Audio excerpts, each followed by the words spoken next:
آخر محمد وآل محمد صلوات.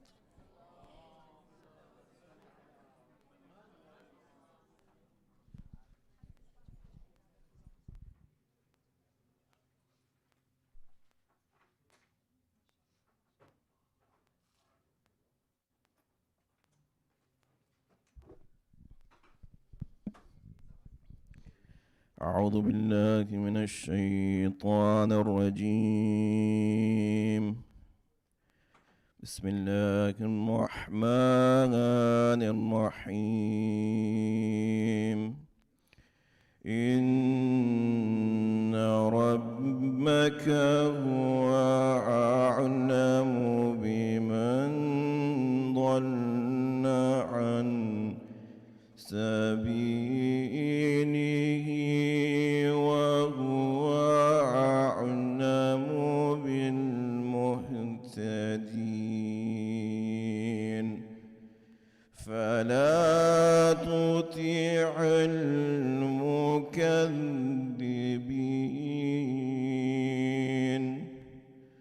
ودوا لو تدهنوا فيدهنون ولا تطع كل حلاف مهين هماز مشاء بنميم مناع للخير معتد أثيم عتل بعد ذلك ذليم أن كان ذا مال ولها بنين أن كان ذا مال وبنين إذا تتلى عليه آياتنا قال أساطير الأولين سنسمه على الخرطوم إنا بلوناهم كما بلونا أصحاب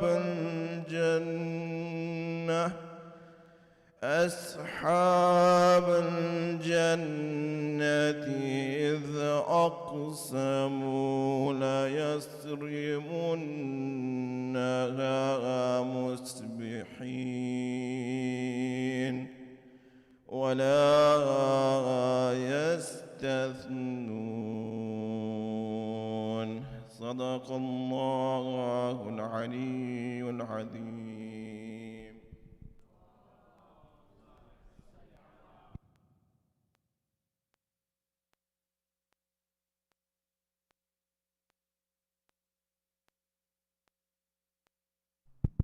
Thank you, Ahmed Bhai.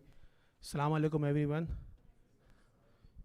Thank you so much for coming today. Inshallah, today we have a very packed agenda. So we already started with the breakfast, and Ahmed Bhai just did the Quran recitation. So the next is our Khalil Jaffer speech. And after the Khalil Bhai, we will split into two groups. So the Quran teachers will remain in this hall, and the Dinya teachers will move to the ladies' hall. And then we have two parallel sessions ongoing. And once we finish the Quran and the Dinya session, when everybody will come back over here, then we have a small session for the management. We can run the policies, procedures together. And then we will give you some plenty of time so you can address and resolve your IT related issues. So our IT admin is also here today. So inshallah, we have a packed agenda today, but I think it's important. Um, we always believe that you guys are the backbone of our madrasa. Um, but sometimes we are also lacking. We may not able to provide you some good resources or training. So this is our commitment. And inshallah, we will take this thing more seriously. So PD Day is the first step for us. And inshallah, we will go the output and we will provide more training throughout the year. Okay, thank you. So can I have a loud salawat and let's welcome Sheikh Khalil Jaffer.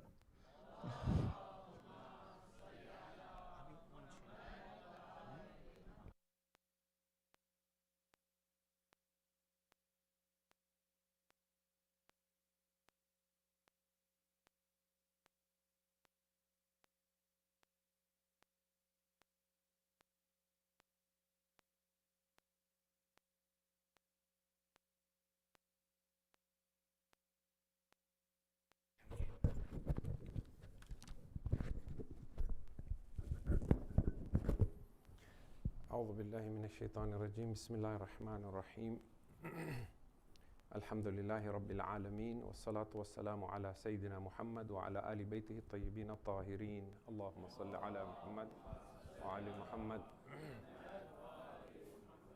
سلام عليكم جميعا ورحمة الله. So Zafar Bhai asked me to speak for 10-15 minutes, more of an inspirational talk to get us started for the PD Day. This one? Yeah. Okay. And at first I thought I would do the usual talk that you would expect for something like this, which is talk about the importance of knowledge, the importance of teaching, the importance of learning, what we have in Quran and Hadith about ilm, and so on and so forth. But I figured you're all teachers yourself, and there isn't really much I can tell you in terms of the importance of knowledge or what the Quran or Hadith says about it that you haven't heard before. And then it would have been, I guess, a good reminder, like, you know, we've all heard Hadith, like how the Prophet ﷺ was passing by a grave and he told his companions, pass quickly because there is punishment or adhab on the person in the grave. And on the way back, he slowed his pace and he stood to recite, you know, Fatiha for the person in the grave, and they said, Ya Rasulullah, earlier you said he was being punished and now you're actually stopping to pray for him. And he says, because he is a young child who has just learned to say Bismillahir Rahmanir Rahim, and that has moved the mercy of Allah, that how could I punish a person whose child is calling me the most merciful, right?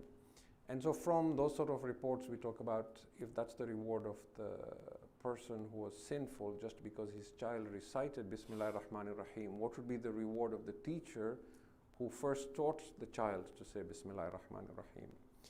So there are many ahadith like this, but I want to take a different approach here, and instead of talking about the importance of knowledge, I want to touch on why should we teach at the madrasa? Why should we bother teaching children in particular?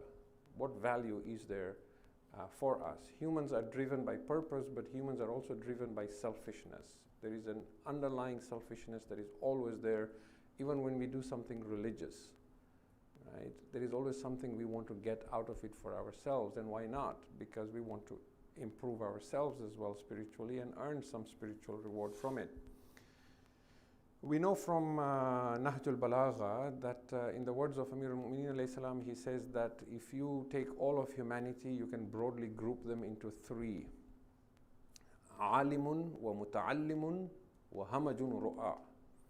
There is the teacher, there is the student, and then there is the riffraff. He calls them the riffraff, basically the worthless. So from the perspective of Amir al-Mu'mineen alayhi salam, if you are not teaching or learning, you're wasting your life. And that is very deep, because if we talk about the purpose of life, we know that the purpose of life is to know Allah. So knowledge is integral to giving life purpose. And we are distinguished from animals as having intellect, even by philosophers. So knowledge distinguishes us, and the question is, I can sit at home and gain knowledge myself. I can listen to lectures and learn. Why should I bother teaching others or imparting this to others? And so on this basis, I want to highlight 2 points that will help us understand why what we are doing and what we are committing to from September to June every year is so important. You know, there is a hadith of the Prophet ﷺ in which he says that if someone finds guidance at your hands that is better for you than everything that the sun has ever shone upon on the surface of the earth. So anything that the sun might shine on, all the treasures of this world, if one soul finds guidance at your hand, that is great for you. Now, the 2 points I want to emphasize is, number one, we only learn when we teach. And those of you who have been teachers before, you will attest to this from personal experience. Those who haven't taught, you will see this for yourself. If you don't teach, you don't really learn. It's very different when you're a passive learner versus you're an active learner through teaching. If you attend a majlis and you sit and listen to a lecture, you might think you've gotten a lot out of it. But if you took that same material that you heard in that lecture, and then you went and taught it to someone else, you'll be amazed at how much more you will learn, because it will come from a deeper perspective. You will have these new insights. You will relate to it personally. So it takes on a whole new meaning. And so finding the passion to even learn is impossible if you're not teaching. And many of you who are teachers on a regular basis, you will have seen this past summer as well.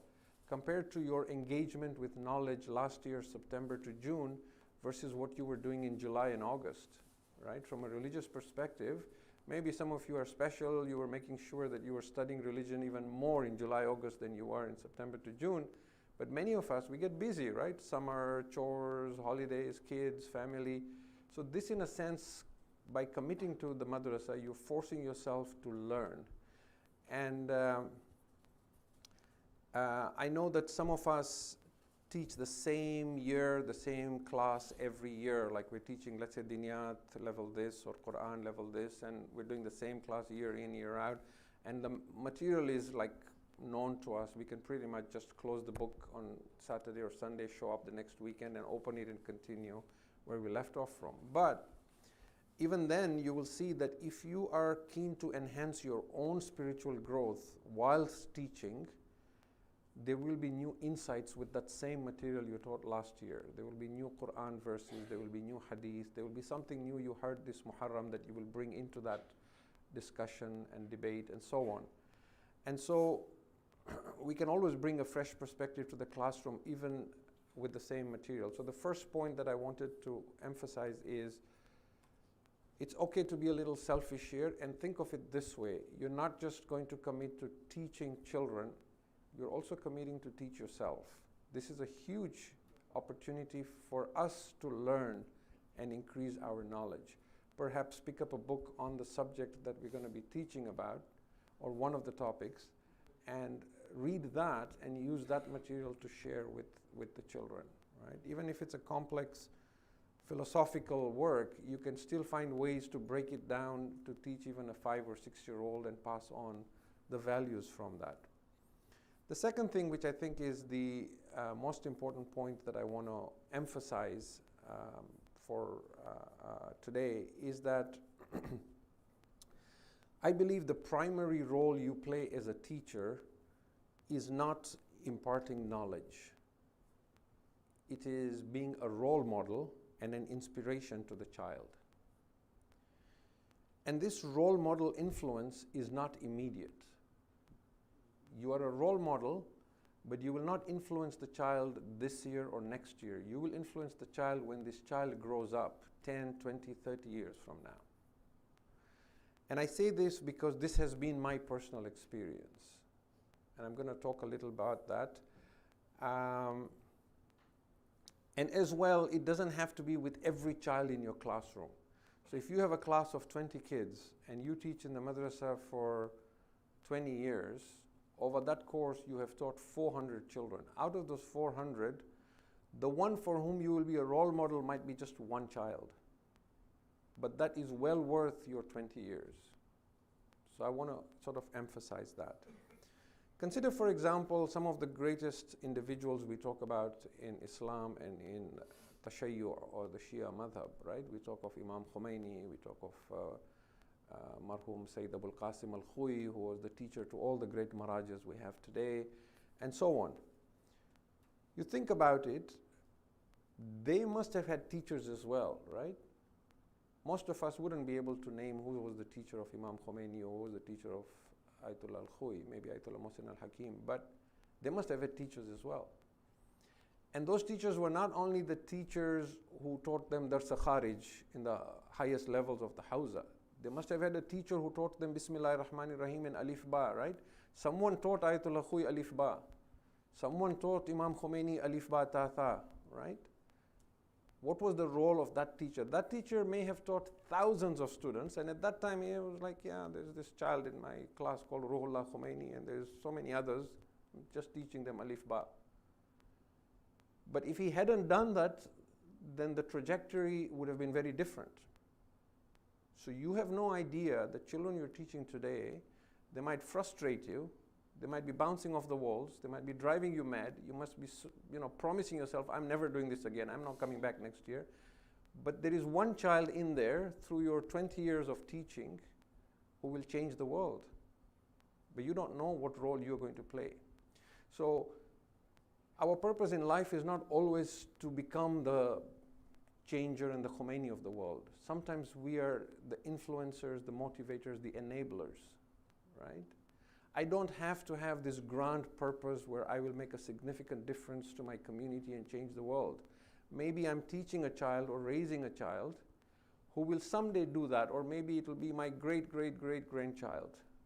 So you might be someone great. Your parents may have just played a role of providing a safe environment and shelter and food. But that role was important, right? So, and some of these teachers have not taught hundreds, they've taught tens of thousands of students, right? So this is the first thing I want to say. The next thing is,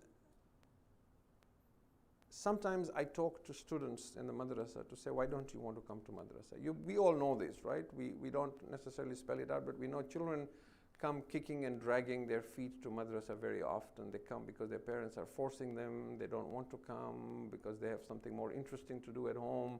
They've been at school Monday to Friday. They want to play, on their Xbox at home and so on. And so I talk to students sometimes to ask them, do they enjoy coming to madrasa? Do they like coming to madrasa? Why do they not like coming to madrasa? And so on. And I'm not talking about Al-Muntadhir specifically. I have been a madrasa teacher since I was a teenager. So I taught in the madrasa when I was in Africa, in Kenya, in Tanzania. I lived in Dubai for a little bit. I taught in Dubai as well for like 5 years. When I moved here, Masumin Center was not built. The madrasa used to run out of Turner Fenton School, so it was there as well. So I've been through the process, and some of the things I'm going to say should not come across as being any form of criticism to Al-Muntadhir. It is simply my experience with the madrasa across the board. And some of the things the students will say is obvious, like, madrasa is boring. We don't want to come because it's boring. Or, one of the students once told me, why do I need madrasa? I know everything. They obviously know everything, right? That's a common thing from all the teenagers. But he's like, well, I know how to do wudu. I know how to pray. I fast in Ramadan. I can recite Quran. I've got all the essentials. What else do I need to know? Everything else, I can just get from Majlis or from anywhere else. So this is the kind of arguments they give. But the one that really gets me speechless is when they complain about the teachers. And again, I'm not talking about Al-Muntadhir.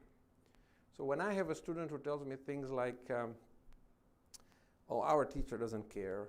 Even if there's students in the classroom on their cell phones, they just ignore it, they don't care, right? And I know we have a policy now where we don't allow that, but These are the things I've heard in the past. Or, well, you insist we, have to be in the madrasa on time, but the teacher doesn't show up on time. Or the teacher is never prepared. You can tell the teacher just didn't prepare today, right? Or the teacher is using foul language when they get angry. Or this teacher got so angry, almost hit a kid, right? The teacher himself is telling us, I don't care even if you cheat in your exams. I don't care, right? So when I hear things like this, as I said, I'm not talking about Al-Muntadhir as such, I'm just saying from my general experience, is what I realize is that the child's understanding of religion, madrasa, diniyat, Quran, everything is not based on the material that is being taught to him. It's not a detached process where if it wasn't you, someone else was teaching, it didn't matter, the child's only interested in what's in the book. No, the child is not looking at what's in the book because they'll forget that. If you teach a child something last year, you ask them this year, they probably don't remember that material if it was detailed, right? But what they remember is their experience with you. Your image is embedded in them. You are madrasa. You are tarbiyah curriculum. You are Quran syllabus.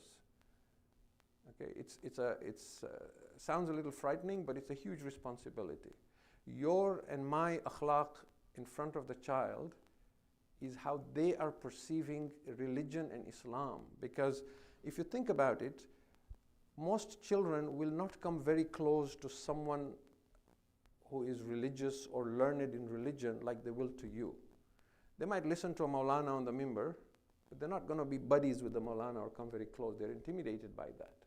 They're not going to spend time with Ayatollah Sistani or, Ayatollah Khamenei. Who are they going to spend time with for religion? With you.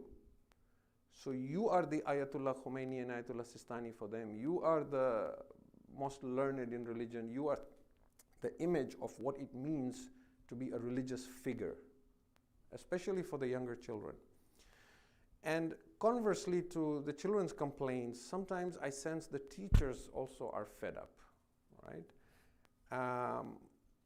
And I must admit that over the years that I've taught, I've been through that experience as well, where you really feel I could do better with my time.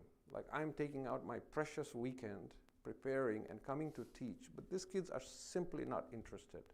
I'm just wasting my time, right? I could do so much better reading, writing, learning, taking a Hausa course, having mubahatha with people who are like-minded, taking a class with adults, teaching adults, and so on, right? And so what's the point? They're always on their phone, they don't do their homework, they don't show up on time, the parents don't care, we do parent-teacher meeting, the parents don't show up, right? And we experience this, right? We have these bulugh sessions once or twice a year, we have it with parents, sometimes 3-4 parents show up, right? So it can get frustrating for us, but what we fail to realize is that the most important thing you're doing is not the teaching. It's that you are becoming a role model in the child's subconscious mind. You're becoming that shining figure that they will always think about later in life when they go through difficulties and religion becomes an anchor for them.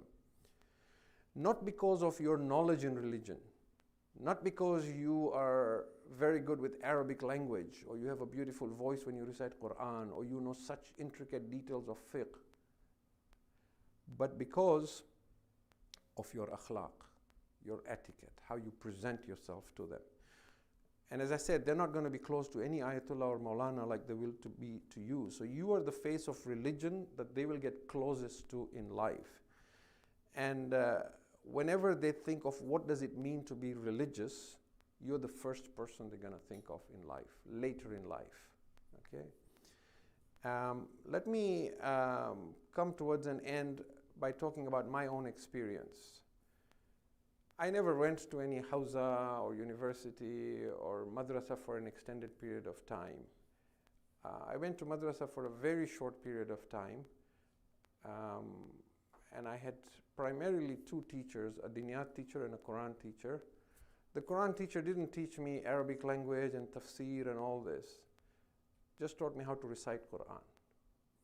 The diniyat teacher essentially taught me usuluddin and furuddin. There's 5 usuluddin and 10 furuddin, right? But these two teachers remained very important to me in life. One of them has passed away, my Quran teacher. My Dinya teacher is still alive, and I'm still in touch with him. But let me talk about a few other individuals that were there in the madrasa in my life who have left an impact on me before I talk about these two very quickly. We had a principal when I was a teenager in Nairobi, in Kenya. We had a teacher who was called Ali Raza Nanji, and the Khojas know him as Adda. He was like Adda for the whole community. Everyone knew him.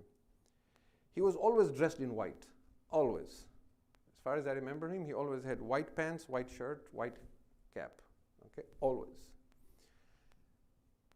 He was not very learned in religion himself, like, to teach and lecture and so on. But he had a vision of what he wanted to do for the community. It was his vision that we need to create a syllabus and notes that can be global. And in fact, through his efforts in Nairobi, it then went to London Stanmore, and from there it grew, and from there this MCE came about. If you were to trace the history of MCE and Tarbiyah all the way down, and you had to pin it on one person, it would be on Adda. He was a very simple man. He came from one of the wealthiest family in the Jamaat, in the community, but he was the simplest of men.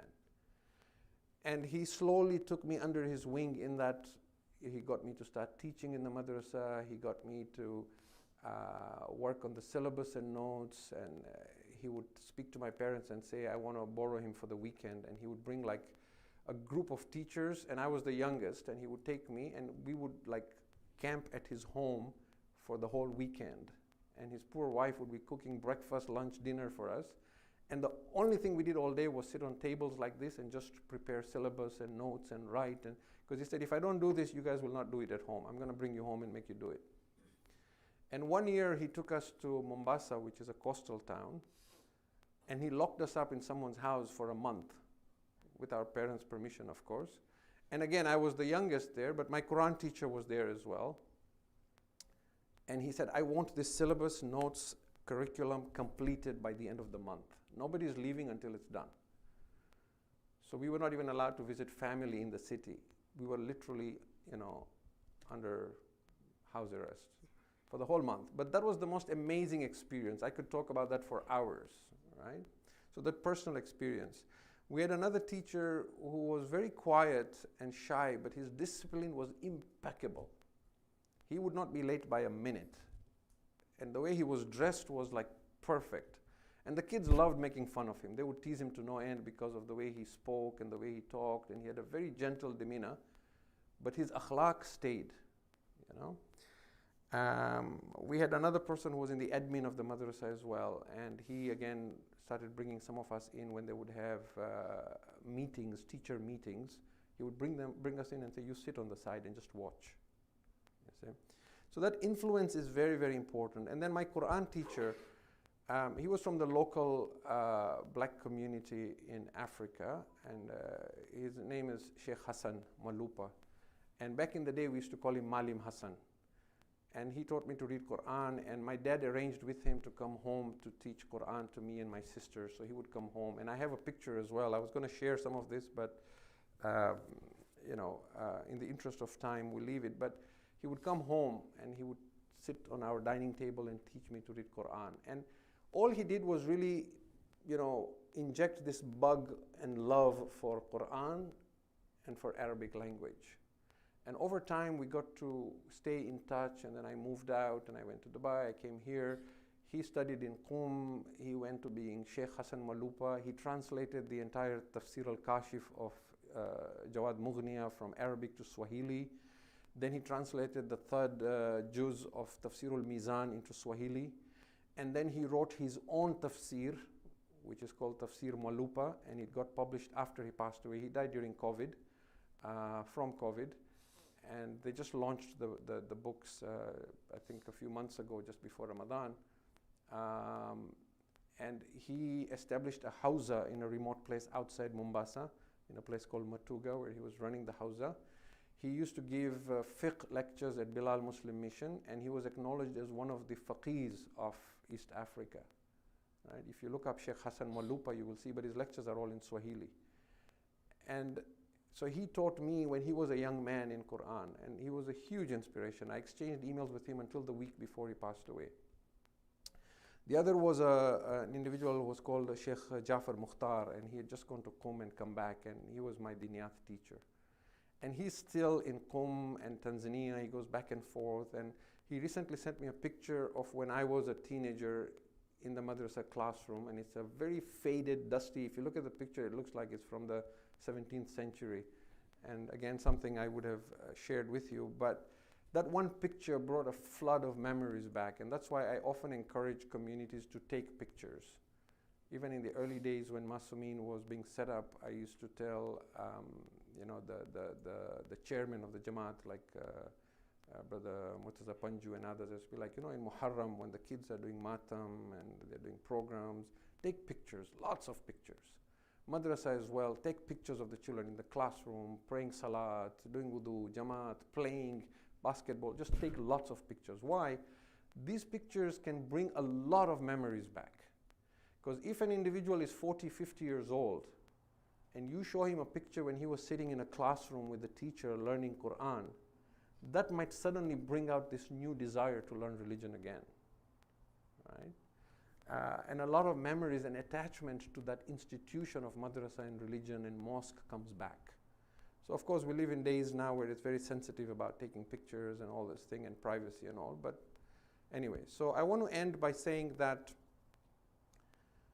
here I am talking about individuals and my experience as a child in the madrasa 30, 40 years later, right? It's not because of what they taught me in class. I don't even remember what they taught me.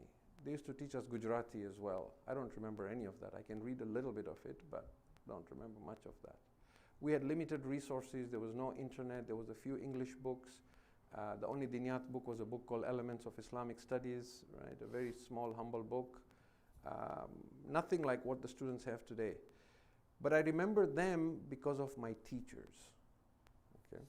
So your students might message you again through whatever will be the means of communication 20, 30 years from now, and you'll be surprised. Oh yeah, right? Many of you know Brother Nabil Jaffer Ali, right? So I was in Dubai for 5 years. During those 5 years, he was my student. Until today, he's a teacher now. I think he teaches on Sunday madrasa as well. But until today, time and again, he sees me, he will tell me, remember, you were my teacher in Dubai. We used to have Nahjul Balagha classes up in that library, above the mosque, in this room, in that room, right? So that attachment with your teacher always stays. And whenever any child, any soul will be ready to come back to Allah and to religion, you will be their lifeline.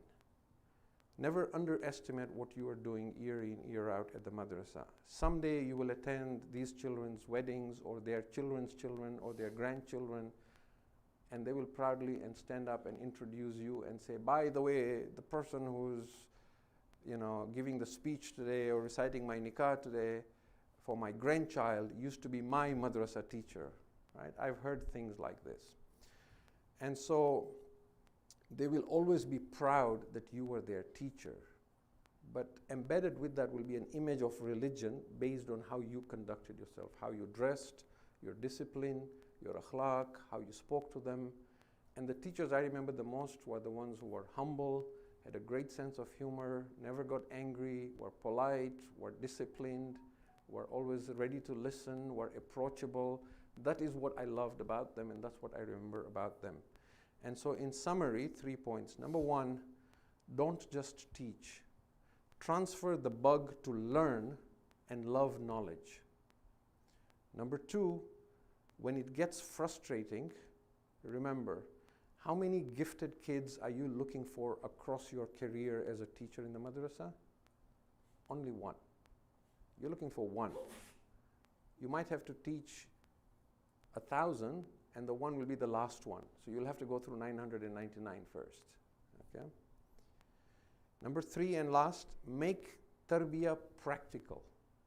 This is a struggle that the madrasa has as well. How do we pass on the values to make it practical in the madrasa? And what I mean by this is, I still see that our madrasa, especially Saturday madrasa, I don't know about Sunday, but for Saturday madrasa, we're still relying a lot on the teachers And when I grew up, it was in my experience as a child in the madrasa, we used to get the children to do things. So for example, Salatul Jamaat, when we used to pray in the madrasa, there would be no adults. The adults would be praying, because madrasa would be at night. So at Maghrib time, the adults would be in the masjid praying the main salat with the Maulana. But the kids' Salatul Jamaat would be led by a teenager. And that would be part of our exams. I still have an audio tape. I don't know if you guys know what a cassette is, an audio cassette. I have an audio cassette of my own recitation of Salatul Jamaat. That was my exam.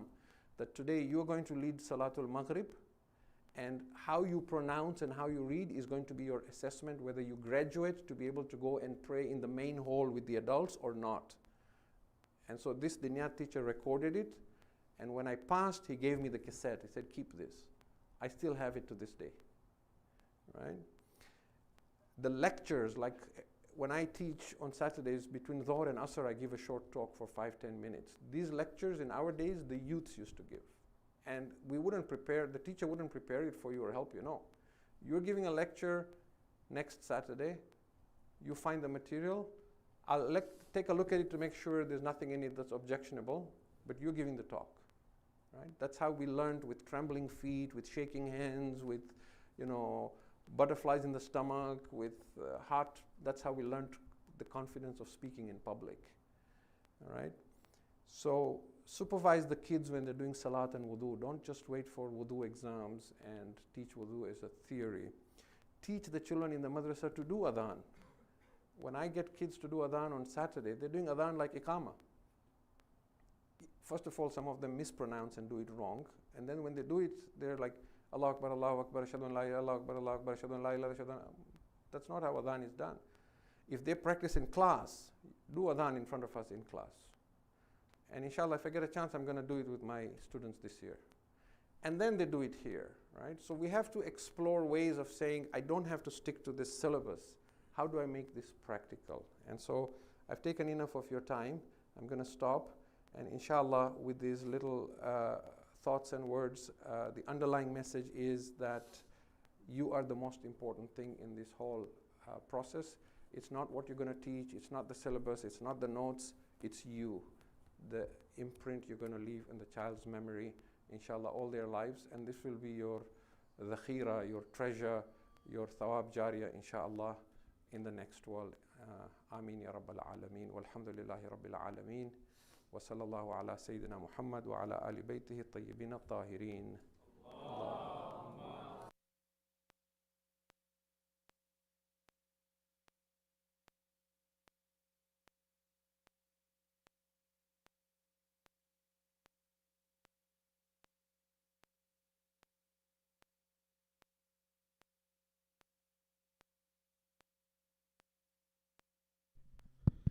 Thank you so much, Khalil bhai. Since you talk about the picture, the importance of taking pictures of madrasa students, so I just want to run a short video which will show you the recap of our last year. So let's see how it's gonna play.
Salawat.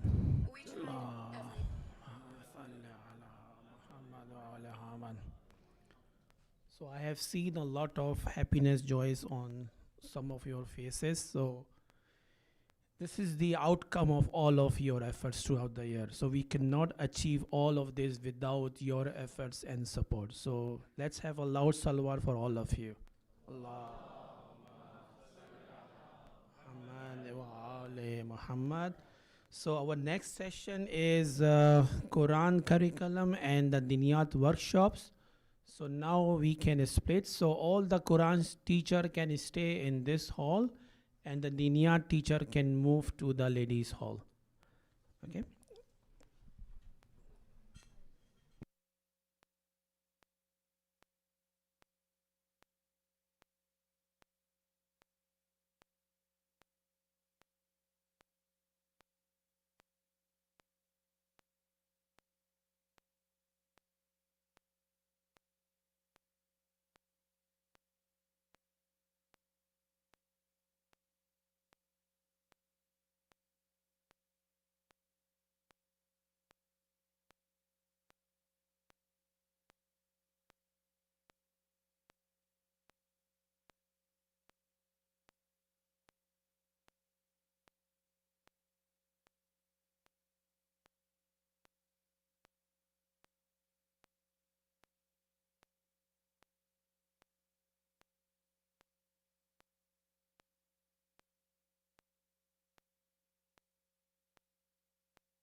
one is working.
محمد صل على محمد وآل محمد. أعوذ بالله من الشيطان الرجيم. بسم الله الرحمن الرحيم. Assalamu alaikum everyone wa rahmatullahi wa barakatuh.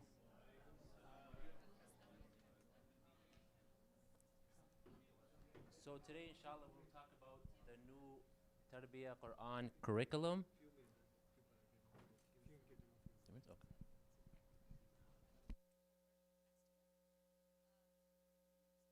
Minutes till some people come.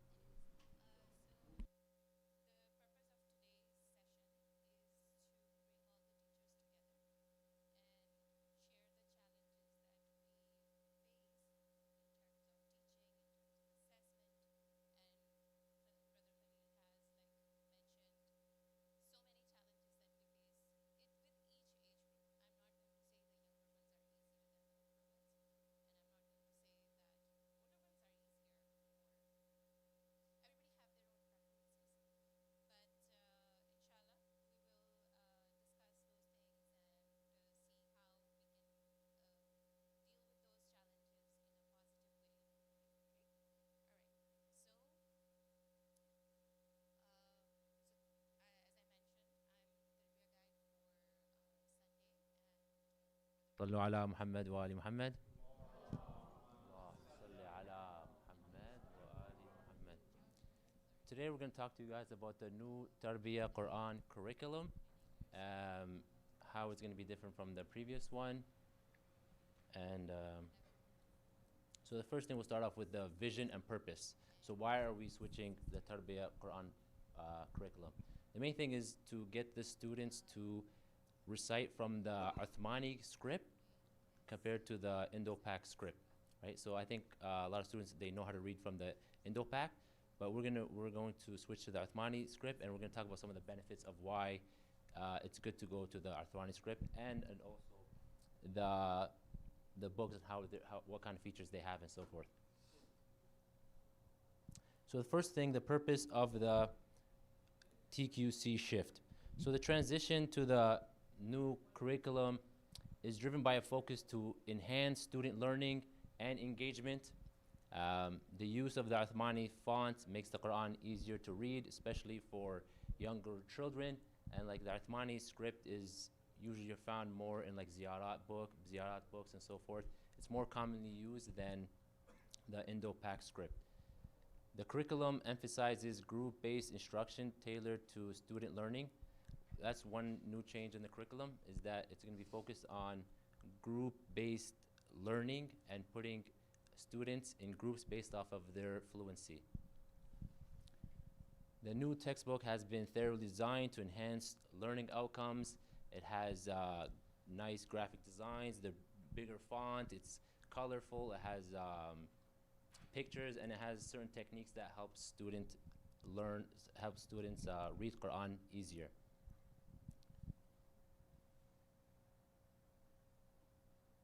So what does success look for the students?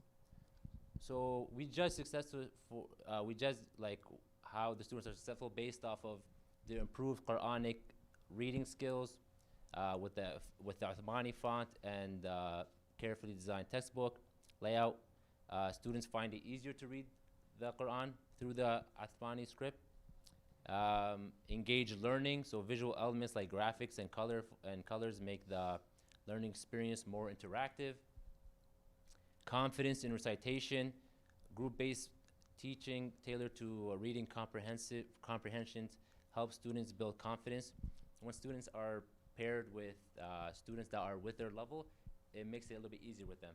Whereas currently, let's say like in grade 8, you see like the students' fluency is like wide range of their fluency is wide range. Like some people, they don't recite very well, and some recite very well. So with this group based, it helps put students with people that are similar in their fluency reading. Progression through levels. So the curriculum clearly has grades that allows the students to track to see like where their progress is. It has 5 levels, and the 5th level is the one, well actually 8 levels to be more specific. So what success looks for the teachers? So for the teachers, there's we have instructional tools. The new textbook designs supports teaching with clarity and structure, making the lessons easier to deliver to the students. Collaborative engagement environment. Collaborative teaching environment. Group-based strategies encourage peer learning and shared teaching practices. And then professional development. So inshallah we'll have professional development to help the teachers be better equipped to teach Quran. Layout of the textbook manuals. So these are the levels. So we got level 1, which is mainly deals with alphabets. That would be the current level 1 we have right now, grade 1. Yeah, absolutely.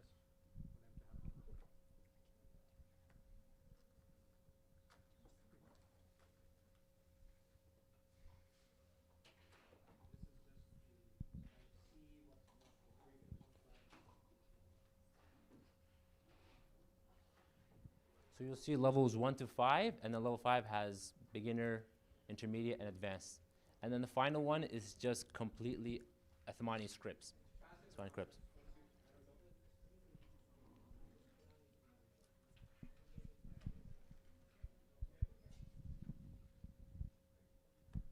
So a brief overview. Level 1 deals mainly with alphabets. You're learning the alphabets. Level 2, you're doing joining alphabets and harakats. Level 3, sukoon to silent letters. Level 4, shadda to stops. Level 5, so we said level 5 has 3 stages. We got beginner, which is letters of isti'la, rules of Allah.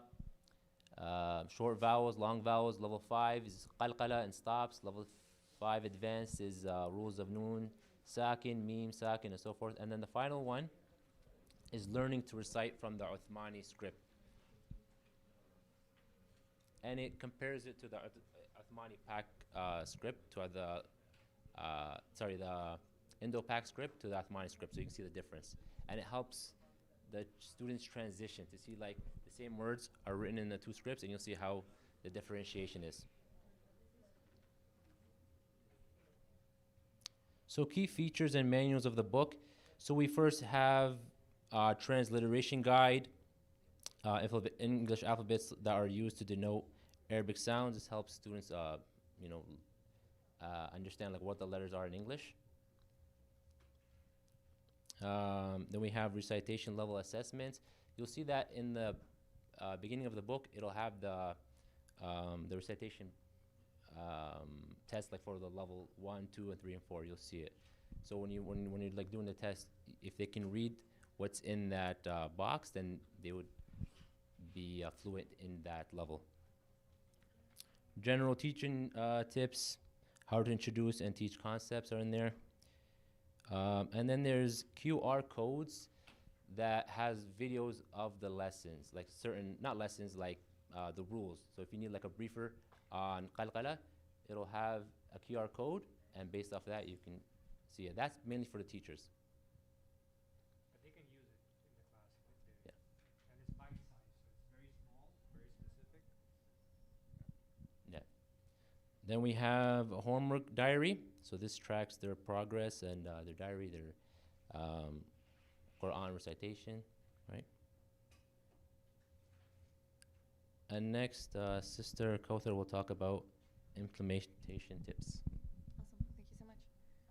Alrighty. So, as was mentioned before, one of the biggest things that we're going to be doing is looking at ability-based grouping.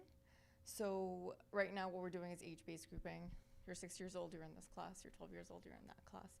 So, as was mentioned, we'll see, like, for example, with my experience in my level 6 class, I had students that were still struggling with basic fluency, while we had students that were ready to apply advanced tajweed, and they were already reading directly from the Quran.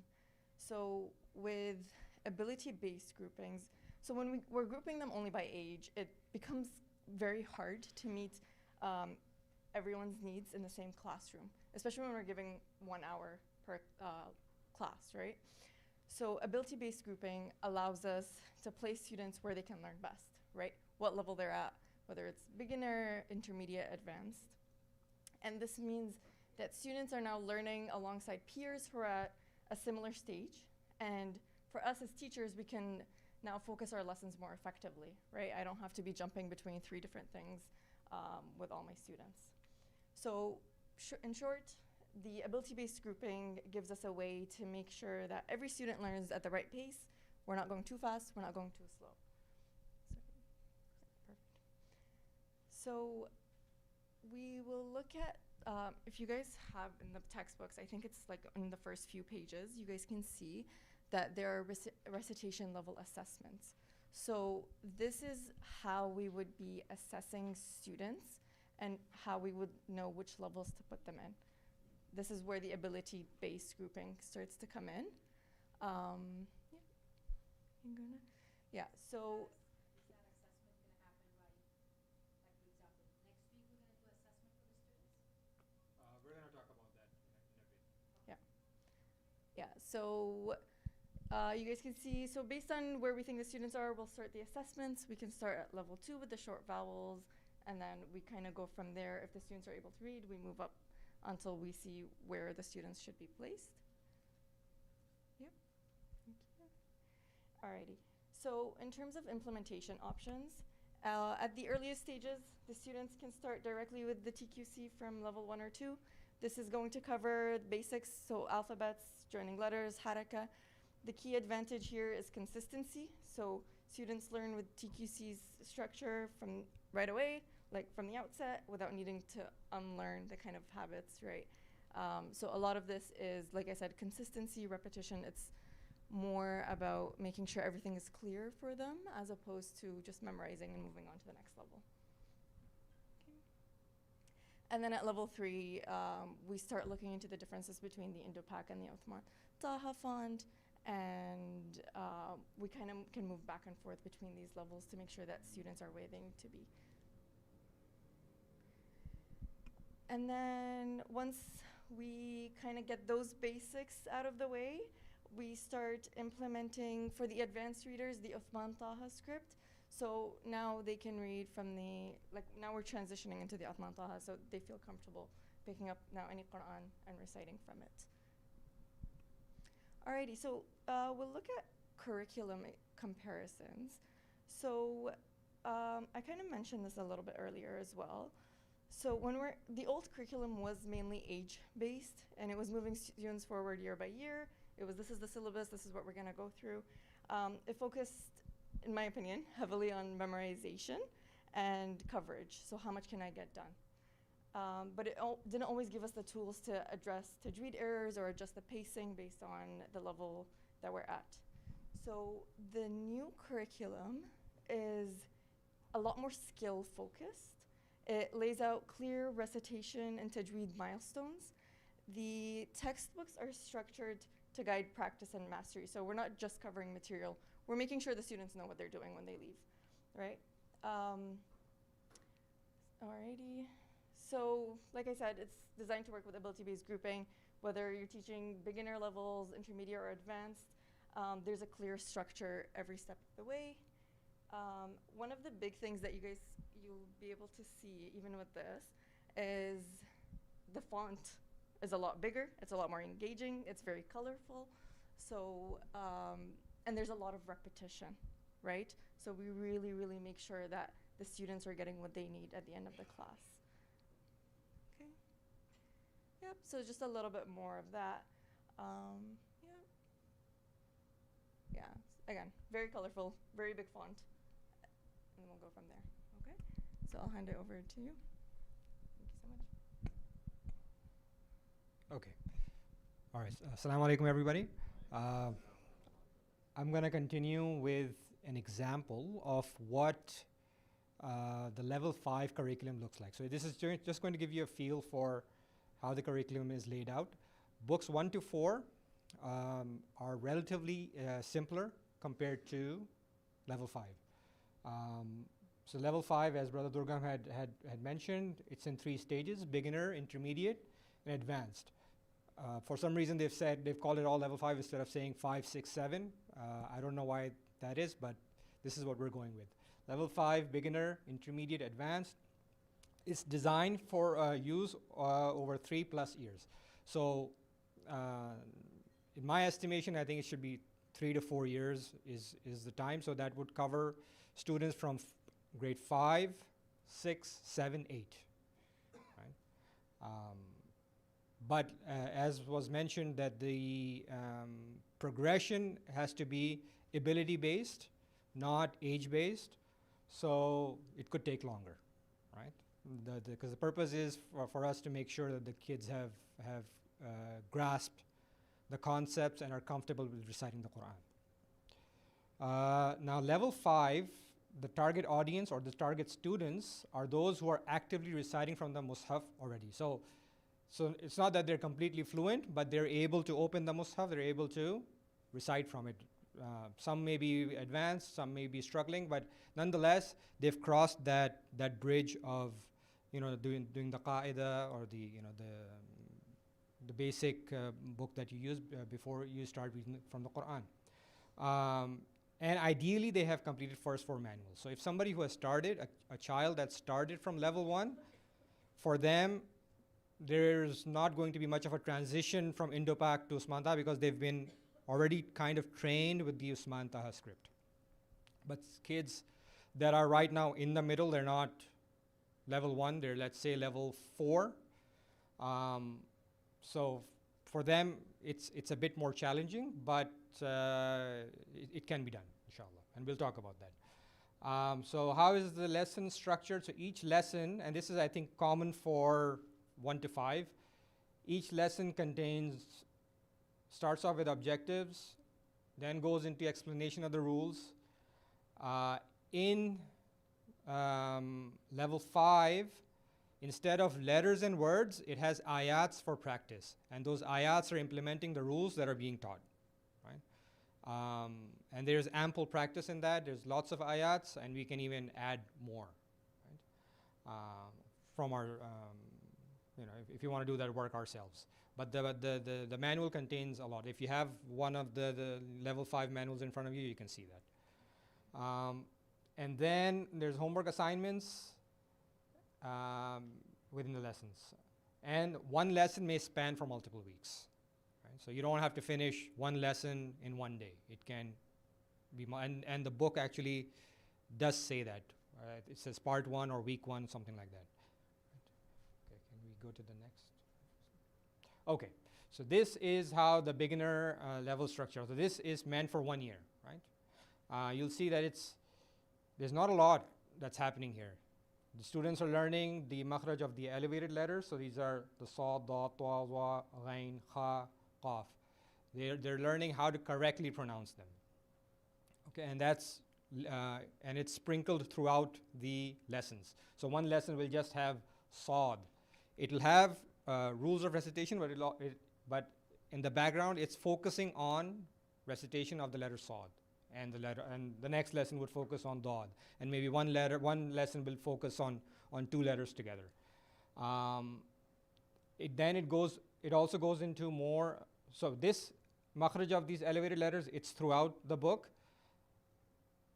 there is emphasis on short and long vowels, so learning to properly identify and recite the short and long vowels. How many seconds you're going to wait for, when you have a simple alif coming after a harf, you have to, how many counts you have to stretch it for. And if you have a mad, and what kind of mad it is, so the kids will learn how to recognize those. Rules of noon and mim ghunna, and I've given examples here. So, that when you have a noon with a shadda, you have to apply the ghunna sound. You have mim with a shadda, you have to apply the ghunna sound. And lastly, the recitation of lafz al-jalala. So how to recite the word Allah. For example, we recite Allah in two different ways. If there is a fatha or a dhamma coming before the word Allah, then it has to be pronounced with a full mouth. So there's going to be a lot of practice about that. For example, here, hasbi Allahu. And then the light Allah, or the light way to recite Allah is when you have a kasra coming before the word Allah, so then it will be Bismillahi. So there's lots of practice on just these, and this is just 1 year. So level 5 kids are just focusing on this, and they're trying to get good on this. Let me go to the, okay, thank you. The intermediate section is where, so that's grade 6. They get introduced to qalqala.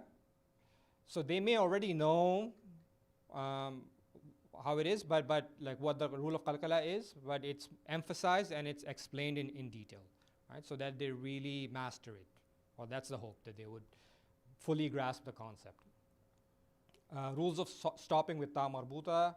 So like here is an example, hamia. You don't have to, kids have to know that they're not supposed to pronounce the ta with the fathatain. Rules of stopping when you have a fathatain and there's a stop or end of an ayah. How to make sure that they don't make this mistake of the mistake of reciting this as firaran when they're supposed to stop. Right? So lots of practice there. And rules of stopping with the alif. So if there's an alif coming at the end, so this was something that I used to be confused about too, and I've seen a lot of kids that they think, oh, do I have to now not pronounce the alif and just say banaha? No, when you have an alif coming like this, it's a long vowel, you pronounce it normally. Okay? You would pronounce it banaha, fully. Okay. And then this is the advanced. Now this section may take, so this is the thickest manual, the advanced level 5, and this can span over grade 7, grade 8, and maybe spill over into grade 9 too, I think. Okay, depending on the pace and how quickly the kids are picking these things up. This starts with the lessons on additional mad, followed by a hamza. So how to pronounce, when you have a mad and a hamza following. So there you have to stretch it for longer counts, right? Mad followed by a shadda or a sukoon. Okay. So how do you? So for example, in walad dallin we have a long stretch there, right? So that's your mad followed by a letter with a shadda on it. So the book will give them practice on making sure and make sure that they have good proficiency with this. Then it goes into the rules of idgham. So the rules of nun sakin and tanween. We have this in the current curriculum as well. And I guess most of the stuff is already in the curriculum, but it's just how and when it's introduced is the difference here, right?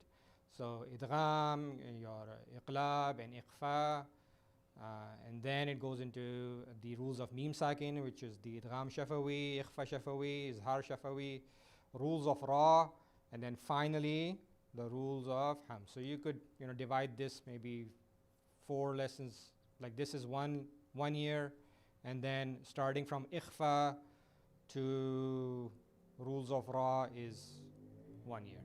Rules of hams, like this is, I don't even know much about this rule either, the rule of hams. When we had the training, it was kind of confusing, but it's laid out in the book. It's explained. Basically, it's when these letters come with a sukoon, it has to be pronounced with a slight breath, right? Like. Okay, next section. So, what does a 60-minute class look like? This is just an example. It can change. It's not set in stone. But it's just a general guideline, and you can work with you can change this as depending on your level and the levels of the kids.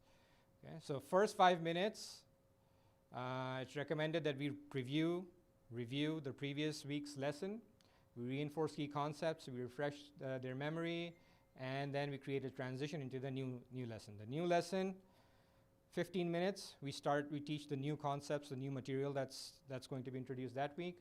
We can use the whiteboard and explain it in bite-sized concepts, and then practice sounding out what we're teaching. So not just teaching it, but also sounding it out for the kids and making them sound it out also. And then we can supplement with online recitations and age-appropriate teaching aids to enhance the engagement of the students. So that's for 15 minutes. You could do 15, 20 minutes, whatever works for you.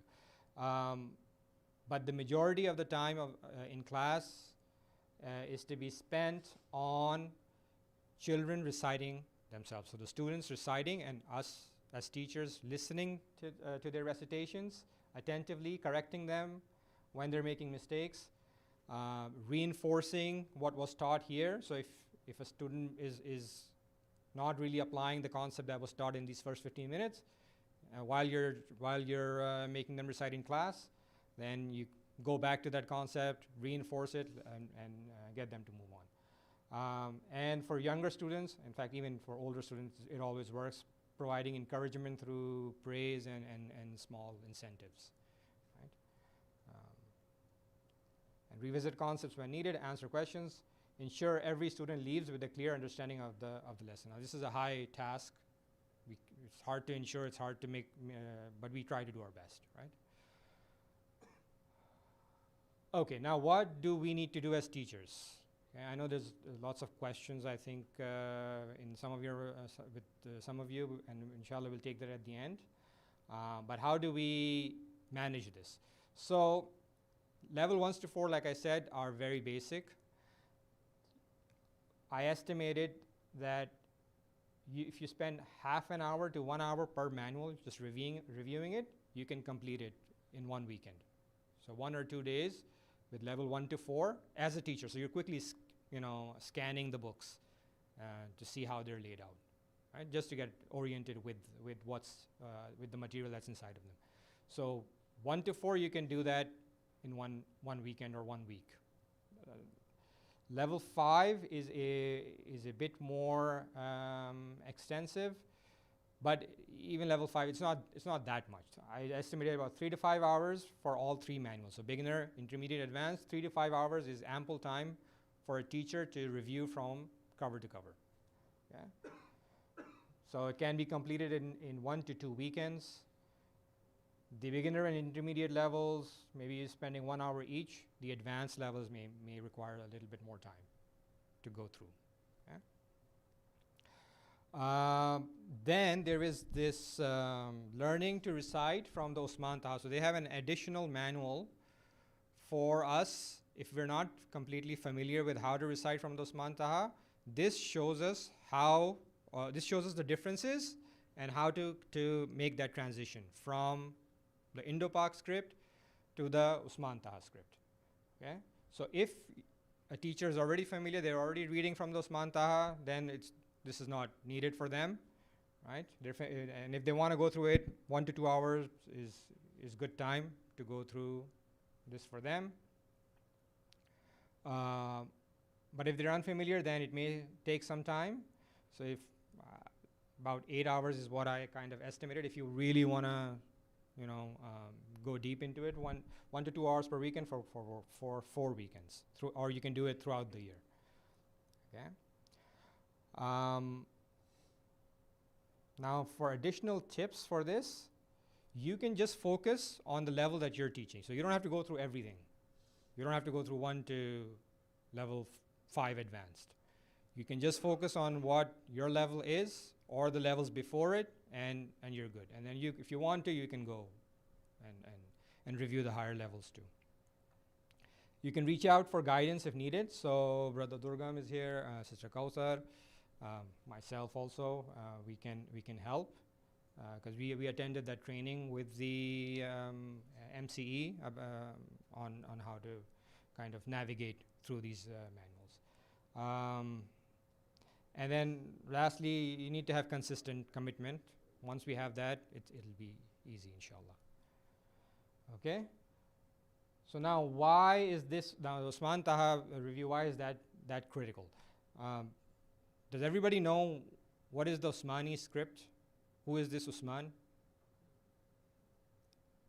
So this Usman is not the third Khalifa, okay? This Usman is a calligrapher by the name of Usman Taha. He's a Syrian person. He was born in 1934. I think he's still alive. But he developed this script, which a lot of the, I think the Hausas and all, I guess, all Sunni major madaris, they follow this script. So this is a 15-line Quran, which is standard throughout the prints. So for example, what I mean is every page starts with an ayah and ends with an ayah. There is no breaking of ayah across pages, right? So page 5 in a mushaf that I have is going to be the same with the mushaf that somebody in Syria has, right? Because it's a standard print, the page numbers match, and it's easily referable, right? And if you've, I don't know if some of you may have heard, these students in Pakistan or Iran, they memorize, the Shia kids, they memorize the Quran and they can tell what page number has what ayah and what's on the next page. So they memorize from the Usman Taha script. It allows them to index the ayahs accordingly, right? According to page numbers. In fact, I have a example here, if you can have a quick look. So this is the Indo-Pak script, right? We've seen this a lot in our madrasa, and I actually read from this too, and in fact, all the madrasas, they have this. This is the color-coded Tajweed Quran. This is going to be going, right? According to this new curriculum, if you're implementing this, we can't have this anymore, okay? And it'll be replaced by the Usman Taha script, okay? So if you want, you can just open it, check, and then pass it along. And the Usman, and I think in our classes, some of the classes I've seen the Usman Taha, the Tajweed style Quran in the classrooms. So we have it in the madrasa for reference. And this I picked these out from the bookshelf here. Okay, so now the Quran Tarbiyah Quran curriculum, TQC, is based on the Usman Taha script, so it is critical that all teachers are acquainted with it. Reviewing this manual will help teachers with smooth transition to the TQC, which is the Tarbiyah Quran curriculum. I have to keep reminding myself what TQC stands for. The review will help teachers understand the script, its design, the embedded rules of Tajweed. So the rules of Tajweed are not color-coded, but they're embedded within the script, right? So that's the cool part about this mushaf. You will, we intuitively learn to apply the rules of Tajweed. For example, we know where to apply the idgham, where not to apply the idgham. But in the script, when you go through that manual, it tells you why. For example, when you have a idgham coming, the harakat, after idgham after tanween, the harakat are written a little bit differently. They're slanted a little bit, right? Off-centered. That means that you have to apply idgham or ikhfa after it. Or when they're all lined up together and you have the dammatain one on top of the other, or dammatain like the yin yang sign, that means that you're not doing any idgham or ikhfa, you're just doing izhar. So yeah, so when you have this, you don't need color coding anymore, right? Once you're familiar with the Usman Taha script. And this manual will help explain the contents of level 1 to 5. Teachers will be able to help students learn. Now, I don't think the manual is to be handed out to students. I could be wrong, but I think that was what I remember. So teachers can, once they are familiar, then they can, because the manuals themselves have the Usman Taha script. Once the teachers understand why things are the way they are in the manuals 1 to 5 advanced, then they can impart that knowledge onto the kids, right?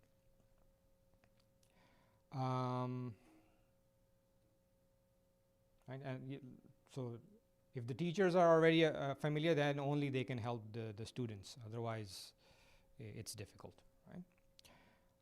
And another thing that was communicated to us was that once kids are reciting from, or we're trying to teach kids to recite from the Usman Taha, we have to cut off the Indo-Pak. So they can't be doing Indo-Pak and Usman Taha because it will confuse them, right? So you want to stick with Usman Taha only. Additional benefits for reciting from Usman Taha. It helps with navigating, visualizing, and memorizing the Quran, right? It really does. Just the fact that you don't break an ayah across the page, I think for especially for young kids, it's a big help, right? In managing their fluency or helping their fluency. It does help develop deeper appreciation and love for the Quran. I can't go into how, but when you do it, you'll kind of see it. It simplifies the syntax and punctuation. So earlier there was a slide about like stopping signs, right? In the Indo-Pak script, you have, I don't know, like 20 stopping signs. But in the Usman Taha script, it's down to like seven or something like that. But it's considerably less, and there's considerably less punctuation marks that we just recite through them. We don't really know what they mean in the Indo-Pak. So a lot of that additional stuff is removed, right? And everything is, well, even in the Indo-Pak script, everything is purposeful. It's not that it's without purpose, but it's a lot for kids to learn and understand, so we don't even teach it. In fact, we ourselves don't even learn it.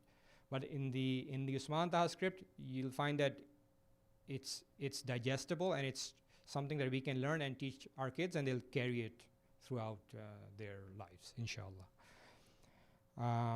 So once it's implemented, it helps improve overall fluency, and it is the standard in Arab countries. So if you go to Makkah, Medina, you pick up a Quran from the shelf, it will never be in the Pakistani script, unless there's a section specially. Maybe there is now, I don't know. But it'll be the Usman Taha script. So this one individual has basically impacted the world of Quran, right? And how it's taught and learned. Okay. You have another slide? Oh, yeah, student assessment. So there was a question about assessing students, right? So level 1 students, you don't need to assess them. They're level 1, right? They're starting grade 1, they go into grade 1. Level 2 to 4 is what we had discussed and planned for assessments. And the plan is to conduct these within the first two weeks by teachers. By all teachers or some teachers? Okay. Yeah, so there will be help available, inshallah, for the assessments. But the assessments are not something that we're kind of doing, making them ourselves. We're not making them ourselves. It's in the book. So if you have a book in front of you, you open it, like first few pages, and in fact, there was one slide there also earlier on. It's basically a table. Yeah. So you can see here, level 1. So you ask a child to recite from this box, right? They recite all the letters, fine. So okay, go to this. Here, joining of letters. So they're supposed to recite not the word itself, but just identify the letters. Kaf, ta, ba, jim, mim, ain. If they can do all of this, now we say, okay, let's do this one. Level 2. Bariqa, lu'ina, abasa. But here the child is getting stuck. He doesn't know what to do here. With bughiya, right? He doesn't know how to, let's say, I don't know. No, it doesn't know how to pronounce the ya correctly. Okay? Now that means that he should be in what? Level 1 or level 2? Huh? No, if he cannot recite it. If he is stuck at level 2, like if he is stuck here, he fails this part. Should be in the same level or should be in level 1? Same level. Right. He should be in the same level. So that means this is his level. He needs to learn this. And then you go on. If they pass level 2 with flying colors in the test, then they go to this section. Right? And level 3 section is more comprehensive. It's a lot. Right? But since we're implementing it from level 2 to 4, you'll find that a lot of kids will, I think, land here in level 3. Okay? And then there's a level 4 assessment like this and a level 5 assessment. But the plan for now is just 1 to 4 within the first 2 weeks. Level 5 and onwards, I think they're just going to their classes the way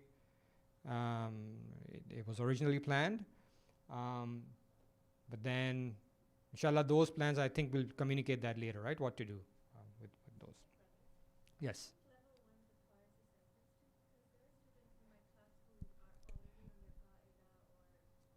Yeah. So so if they are like very good, do you want to keep them in level 1 or you put them into level 2? So that's I don't know, Zafar bhai, you have to to make that decision. That's a challenging thing for us because right now the class assignment is based on their age group. So let's say if we have a new student age of 5, we put them in level 1. If the new student age of 10, we put them level 6. But this curriculum is basically designed based on the learning ability of the student. So for your point, that's a more challenging for us. So maybe you have a student level 1, level 2, they might pass the assessment up to level 5. Yeah. And we have seen so many students, like not so many, but few of them, they actually memorize the whole 30th chapter of the Quran. I know there's some student level 3, they already in advance. So that's a tricky situation for us. We have to see how we're gonna tackle those kind of students. Maybe we can create a special class for them, like focus we have. We can call it the advanced classes, so we can tackle those kind of students. So what I would say also we need to consider is that even if, let's say I'm specifically the smaller, younger kids who are in advance, because I was given that advice for a specific student, is that even if they're very good, let's say the student should be in level 4, but his recitation is level 7 or 8. The advice I was given that time is that we need to keep in mind also the age. Yeah. Because one of the reasons also being in this madrasa is to keep them socializing with kids of the same close enough age. You don't want to put a small kid in a class where all the boys or We don't want Yeah. a 16-year-old boy in a level 4 and a 6-year-old in a level 8, Yeah. right? Yeah. That eventually doesn't work. Yeah. So that's why we are want them to saying, make friends as well. Yes. so that's why we're saying we may have to establish a special 1 or 2 classes similar to the focus one. So we can put those children into those level of classes so they can learn more advanced while we keep remain in their age. Yeah. And I think the challenge will be the opposite, like these, because I think we have more students that are struggling than those that are excelling. So And again, like if we follow this model, right now, like one teacher sometimes it is suffice for maybe 15 students. In the bigger classes, we may have one teacher for 25 students. So that will also be changed. So that's another challenge. So we need more teachers. So right now we only have, let's say, 1 to 4 levels. We have maybe 4 or 5 teachers. Now we may need 8 or 10 teachers for level 1 to 4 because we may have to subgroups into each level. So that's all other challenges, but inshallah we'll tackle those. This is our first year, we learn from it, and then inshallah we'll move ourselves for the next year. We need also to, I think, prepare how we're going to let the parents, the families know, like if their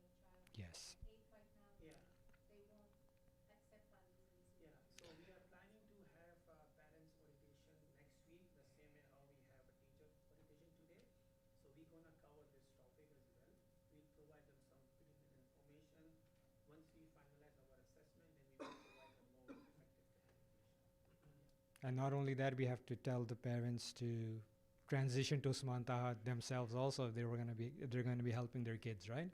So that's another major challenge, I think. If they're learning here in Sumanta and their home as an Indo-Pak Quran is not going to work. Yeah, so my question is regarding that because my kids, for instance, they have their regular Quran weekly, like 3 days a week. They are studying, they are reading Quran with the Qari. Now, but they are only Indo-Pak. So I saw this suggestion. I heard about it that there's a discouragement to have this mix to stop any confusion. That would be challenging because then we have to flip the. Yeah, I have the same challenge with my.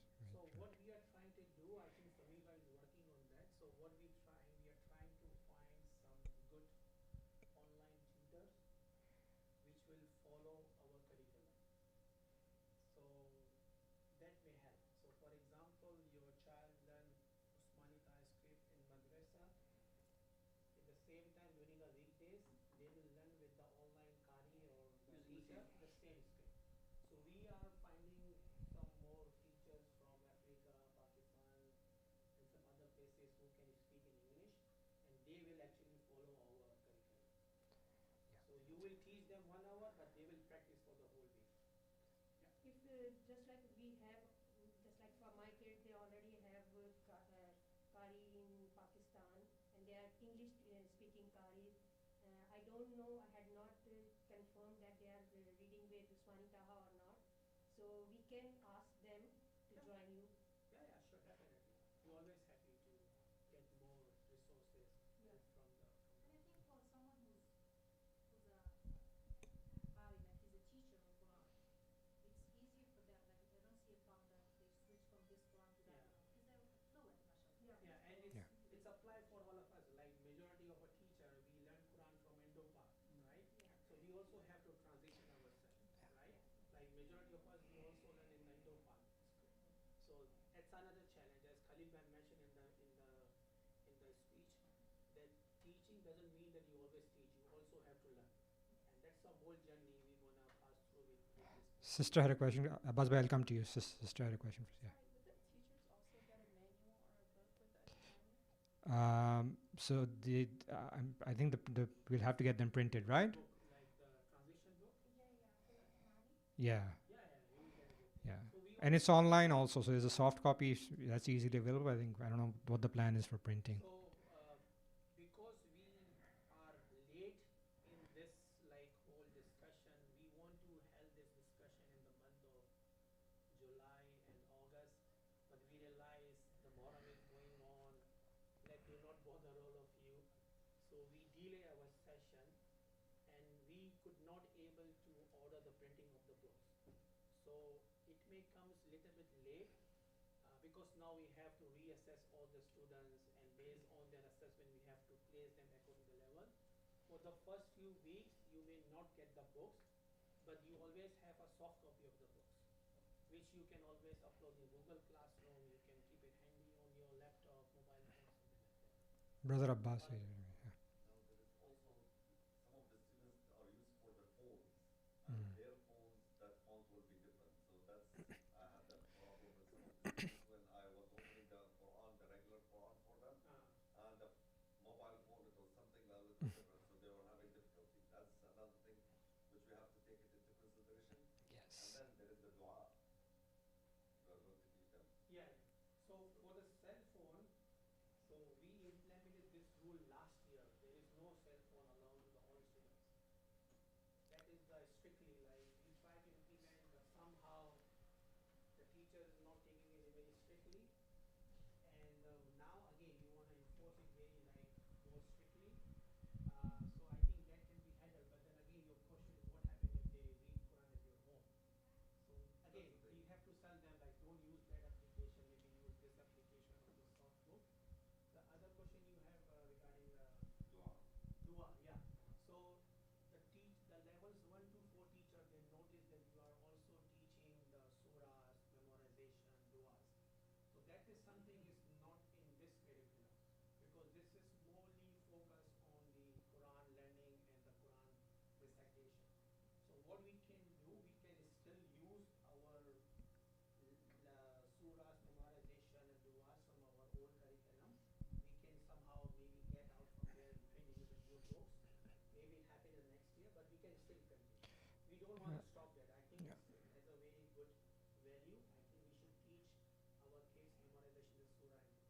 and and it's very possible because it's an intensive program but not an extensive, meaning like the book is not very, like for level 1 to 4 the books you can finish them very quickly if you were just like flying through them, but the point is to not fly through them, so you take your time, and you'll have enough time to add on the surahs and the dua.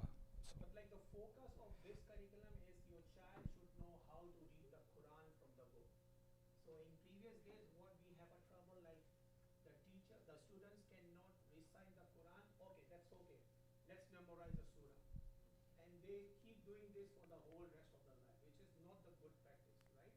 So that's why the focus of this curriculum lets them use the Quran, recitation from the Quran, learn the rules, learn the tajweed rules appropriately, and then they have a plenty of life they can memorize the surah. But we want to continue. We're not going to like abandon this, but we want to continue along with this curriculum. Brother had a Yeah, I want to ask that, just like you said that there will be no devices available for kids. Will there be any material provided Kids for always kids get to the book. be seen in front of them? Kids Just- always get the book. Okay. Always get the book. I had a question regarding the curriculum. The rules of Moon Sakin were under grade 5 advanced. Does that mean that it will not be introduced from levels 1 to 4? So it will be introduced, but it's not directly introduced, like a kind of indirect, Okay. just verbal, because the younger kids may not be able to grasp the technical concept itself, right? Like grade 5 starts from grade 6-ish? No, 5 starts from 5. This grading is more relevant to your age group. Yeah. So to your question, so for example, the 5 advanced have Noon Sakin, right? If the 5-year-old child, they know the Quran, we can teach them Noon Sakin. The only challenge we have to create a specific class for him. So he won't sit or she won't sit with the 18-year-old boy. So let's say as a teacher of grade 9, you said it may be grade 9 to grade. Maybe. So it's like I'm just speculating, but the plan, like if you just go by the books one year at a time, then it ends at level grade 8, and 9 is like more, As a teacher of grade 9, Yeah. do I need to be assessing my students or not? So like this is the long journey, Ivan, right? I So understand. what? I'm No, no, asking, like, no, no, no. So like- that's my idea, and again, that's a good question. So what we trying to do, we cannot fix everything in one shot. So let's start step by step. Let's tackle this our youngly age child students, right? It's easy for them, right? Rather than fix someone who's already in middle. So let's start, make their good base. After 1 year, 2 year, when we already reach to level 5 and 8, we hope we already have a good crunch from 3 and 4 to 5 and 8. So their idea is once the child reach in at the age of, what is the age of level 8 students? Maybe 30. So the idea is by the student reach the age of 30, 40, they should know how to read the Quran. So then the focus is changed. Now they leave to us how we going to teach. We can continue our 9 to 12 curriculum same as it is, which is morely focused on tafsir. There we can implement the memorization more, right? Because at that time we know they know how to read the Quran. So we don't have to worry about them. We only focus tafsir and more high level advanced Quran. So teachers of grade 1 to 8 for us at large. Yeah. We now focus on this. Yes, yeah, and the 9 to 12 will continue the same way how they did, because like if I go now to the level 9, 10, 11, 12 ages of students from 13 to 16, I cannot change them. If they don't know the Quran, I cannot make them to learn Quran in like 2 years. If they haven't learned the Quran in 14 years, I cannot teach them Quran for like only 32 weeks at night. I had another suggestion. Yeah.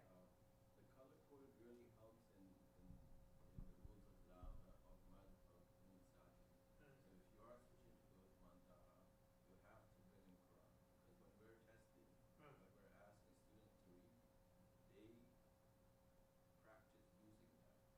using the color codes. Yeah, so if you were saying don't use the Indo pad, we need to have it.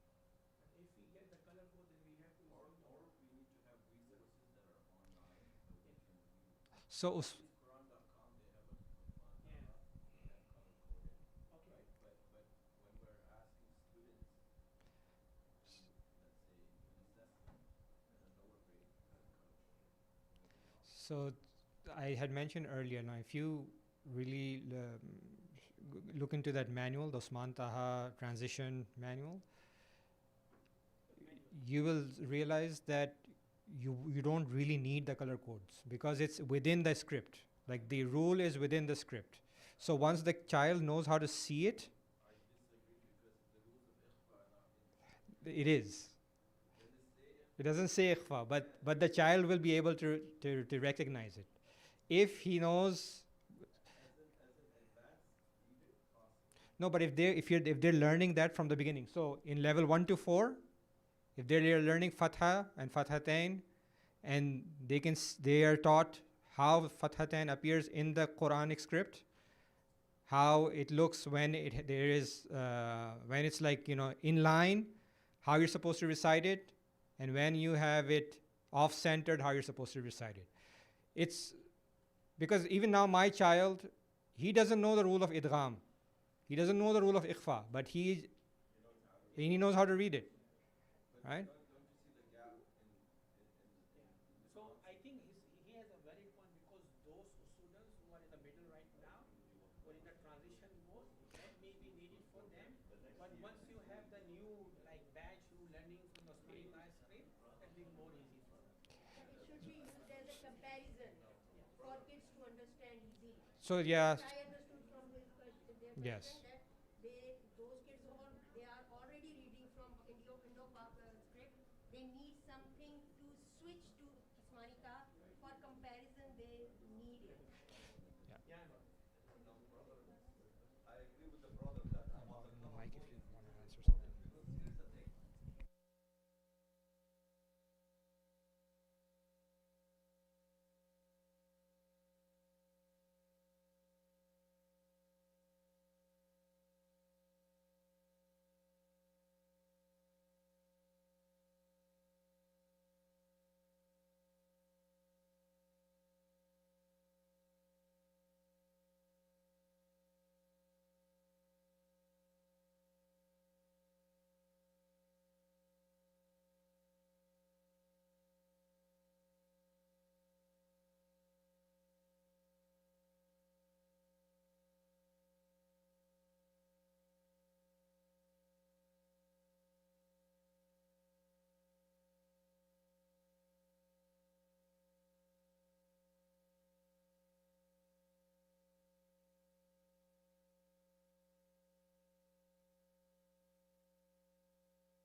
One other important thing is that we have to get the parents to be involved in this.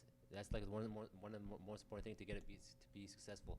If the parents are kind of like going against it, then that would be problematic. We need them to be involved. We kind of need to convince them as well to accept this as well. So that's why we always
reciting fluently.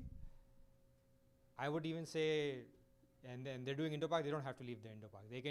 They can keep Indo-Pak and learn Usman Taha. It's not an issue if they're already reciting fluently. It's the kids that are like learning in that learning phase where they're not fully there yet, but they're slowly making progress. So for them is the hardest challenge, because for them it's recommended that now you transition to this and you don't look at both while you're learning, because that will confuse you.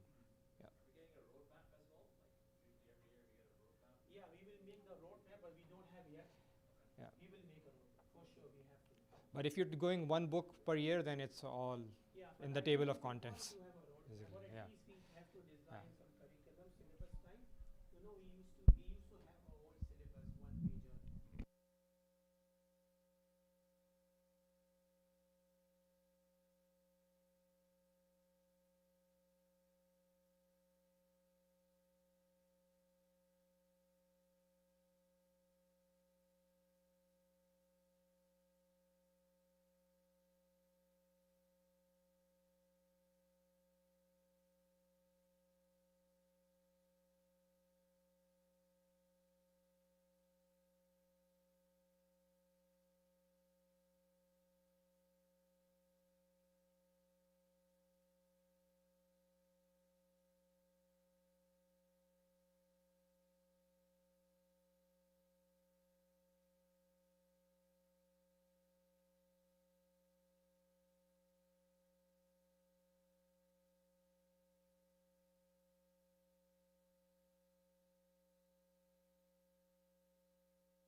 teaches everything very.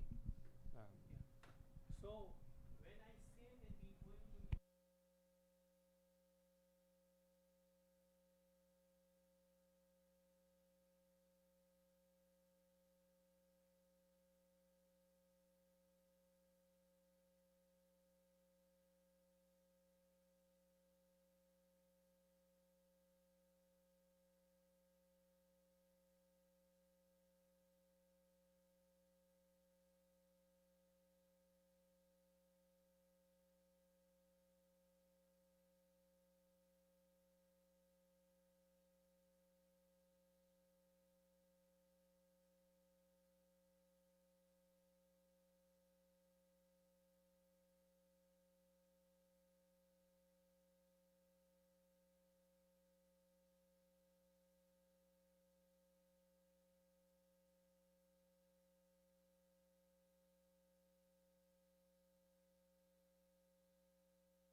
Okay.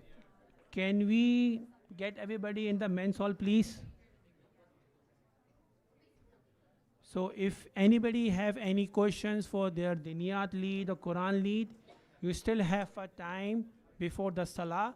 So I would encourage everybody to come in the men's hall so we can continue and complete our last presentation. Can I have a loud salawat, please? Allahumma salli ala Muhammad wa ali Muhammad. Okay, guys, please start sitting. Huh? You have to shift it?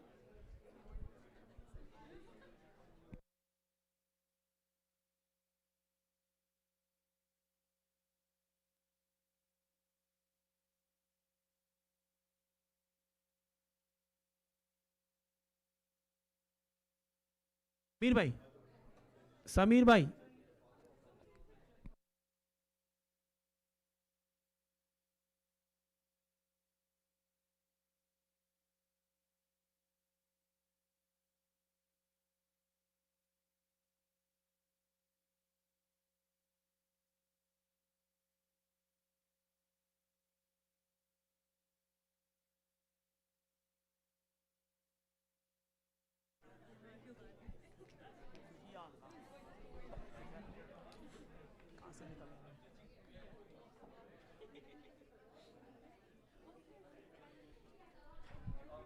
बाद में पूछना ना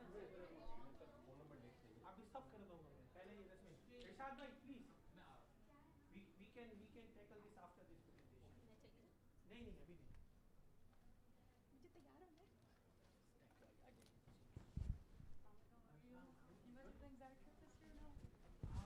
that's the agenda of our next meeting inshallah I hope so but I think it's too much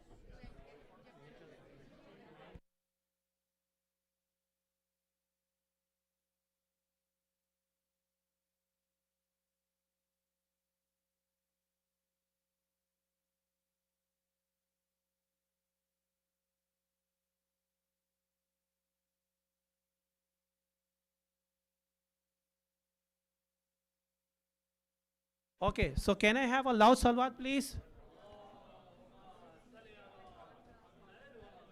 Okay, so this is our last session. I think it's very important.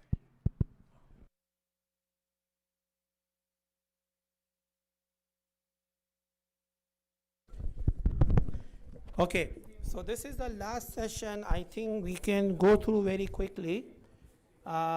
But I think it's very important. Like most of us, we already know about all those things. But unfortunately, we don't see that sometimes the teacher don't take it very seriously. So I think it's important to review with all of you. So as you know that our IT admin, they already send all madrasa teachers, coordinators, assistants, not assistants, sorry, the coordinator and teachers, email ID at your personal email addresses. Sometimes those emails go in the junk, so please check your junk. I think majority of you have received your email logins. If you still have a challenge in logins, Ali Bhai is here, you can talk to him after this session, he can fix your problem. The NIA teachers will also have received your students' login details for TDP portal. Check your madrasa emails, you will find the list over there. You will also receive, it's for both Quran Diniya teachers, you also receive the email addresses for your Google Classroom. So the next step for all of you to fix your email accounts, create the Google Classroom as soon as possible, add your students in your Google Classrooms, and send the email to your students. Not send the email, you can share the logins, TDP logins on your first day. Any question on this one? Anybody has any doubt? Clear? Okay, so we really want all of you to upload some important material in your Google Classroom.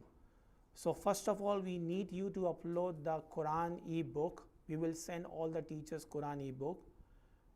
You should upload your madrasa calendar. We will send all of you your madrasa calendar. And what else we recommend to upload in the Google Classroom? roadmap. The roadmap for the Dinya teachers. Quran teachers, you don't have a roadmap for this year for level 1 to 4, but the 5 and above, you still get the roadmap, so you can upload that. Right? Calendar, yes, I mentioned that. Okay. Sorry, So- Zafar, by one other yeah. thing. Saturday teachers, I sent all of you Where's Sister Sabira? the class enrollment list to your classroom Sister email Sabira. addresses. So the subject line of that email reads class enrollment list. And there are 2 columns that are highlighted, the name of the students and the email address that needs to be added on to your Google Classroom. So once you're able to log in, please take a look at that email, and over the course of this week, please start inviting your students to your Okay. Google Classrooms. Then the next item is attendance. So you all know what our madrasa time, right? So the class starts at 10:25, not 10:30. So we expect the teachers come at least 5 minutes earlier than the class start time. We want all of you to complete your attendance in first 10 to 15 minutes. So this is something very important. First of all, it's a fire safety regulation issue. So we need to update the attendance as soon as possible. So for example, if the fire even happened, how are we going to determine how many students we have in the property? Attendance is the only source we can get those numbers. So if you do not complete your attendance on time, that's a very big problem for us. So I hope everybody will take it very seriously. Please update your attendance in next first 10-15 minutes. I would also encourage you to write the total number of your attendance on your whiteboard. It will make our life very easy. And actually it's yours as well, because you are the one as a teacher who gonna count your students. So if you have a number written on the board, or anybody gonna come and check your students, they can see how many numbers you have. So please take this very seriously. In the attendance portal, please don't forget to mark your own attendance. It is also very important, because now our madrasa work is also supposed to check by our higher committee. They want to see how our teachers are doing, and the first thing they will ask from us is about the teacher attendance. It's okay, things happen, sometimes teachers cannot attend, which is fine, but I think we should update your attendance record. By the end of the year, you should also know how many times you come and you absent from the madrasa. So I think this is also important. Please do not forget to update your attendance as well as your assistant attendance. In your attendance portal, you may notice there is an option on your attendance portal to send the email to all the absent students. This is also very, very important tool. And I urge everybody to use this tool as much as you can, because through this tool, we able to identify some of the students who are bunking madrasa. I'm serious. So the parents drop their children at the madrasa, they came, and when they see the parents gone, they left. The parents think their kids are in the madrasa, but they are not. They are maybe in the Walmart or somewhere else. And something happened. The fire even happened, something happened. Who is going to be responsible for them? So and again, please make sure you mark them absent, and there is an option in the attendance portal. You click on the send email to all the absent students. You just need to click on it. It will send automatically your email. Very simple. I think it takes 10 seconds, less than 10 seconds to do it. But this has a very huge importance. The second option in your attendance portal is if you find any student in your class which name is not in your attendance list, please use that option as well. So we know how many students are not into their appropriate class level. This will help us.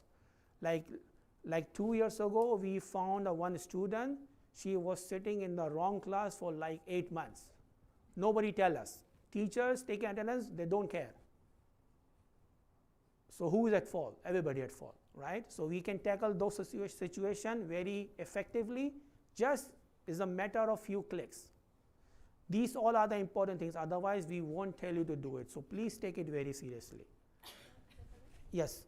I just want to add one thing. If you are a teacher out of the class, because a lot of Quran teacher stays for later and a lot of Diniyat teachers come in early, if you see a student roaming around in the hallways, in the court area, that means they're bunking class. Please make sure that if you see someone, please approach. You're a teacher. So approach and let the admin know. Okay, thank you. Yeah. And if you are planning to take some time off, that's okay. We all have our personal life, responsibility at home.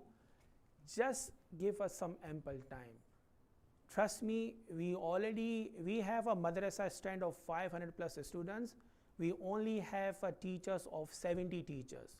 If you compare this strength with other madaris, they have students of 400, they have 100 teachers. So we already have a very low number of teachers. So if you want to take time off, yes, sure you can, but please advise us in advance so we can make proper arrangement. Okay? Then the next item is the dress code. So this is something I would say the core fundamental element of our religion. That is what we supposed to teach to our students. If we are not practicing by ourselves first, you're not gonna teach your students. Our dress code is very, very straightforward, very simple. The males, they have to wear the full pants, not very tight jeans or trousers, loose trousers, full sleeves t-shirts. No earring in the ears, no piercing for the boys. For the female, age 8 and above, they all have to wear abaya. If I think for the girls age up till 8, they cannot wear the abaya, but they still have to wear the full sleeves, I think hoodie or t-shirt, something like that. All girls, irrespective of their age, they should cover their head properly. Their hair should not be visible, their ear should not be visible.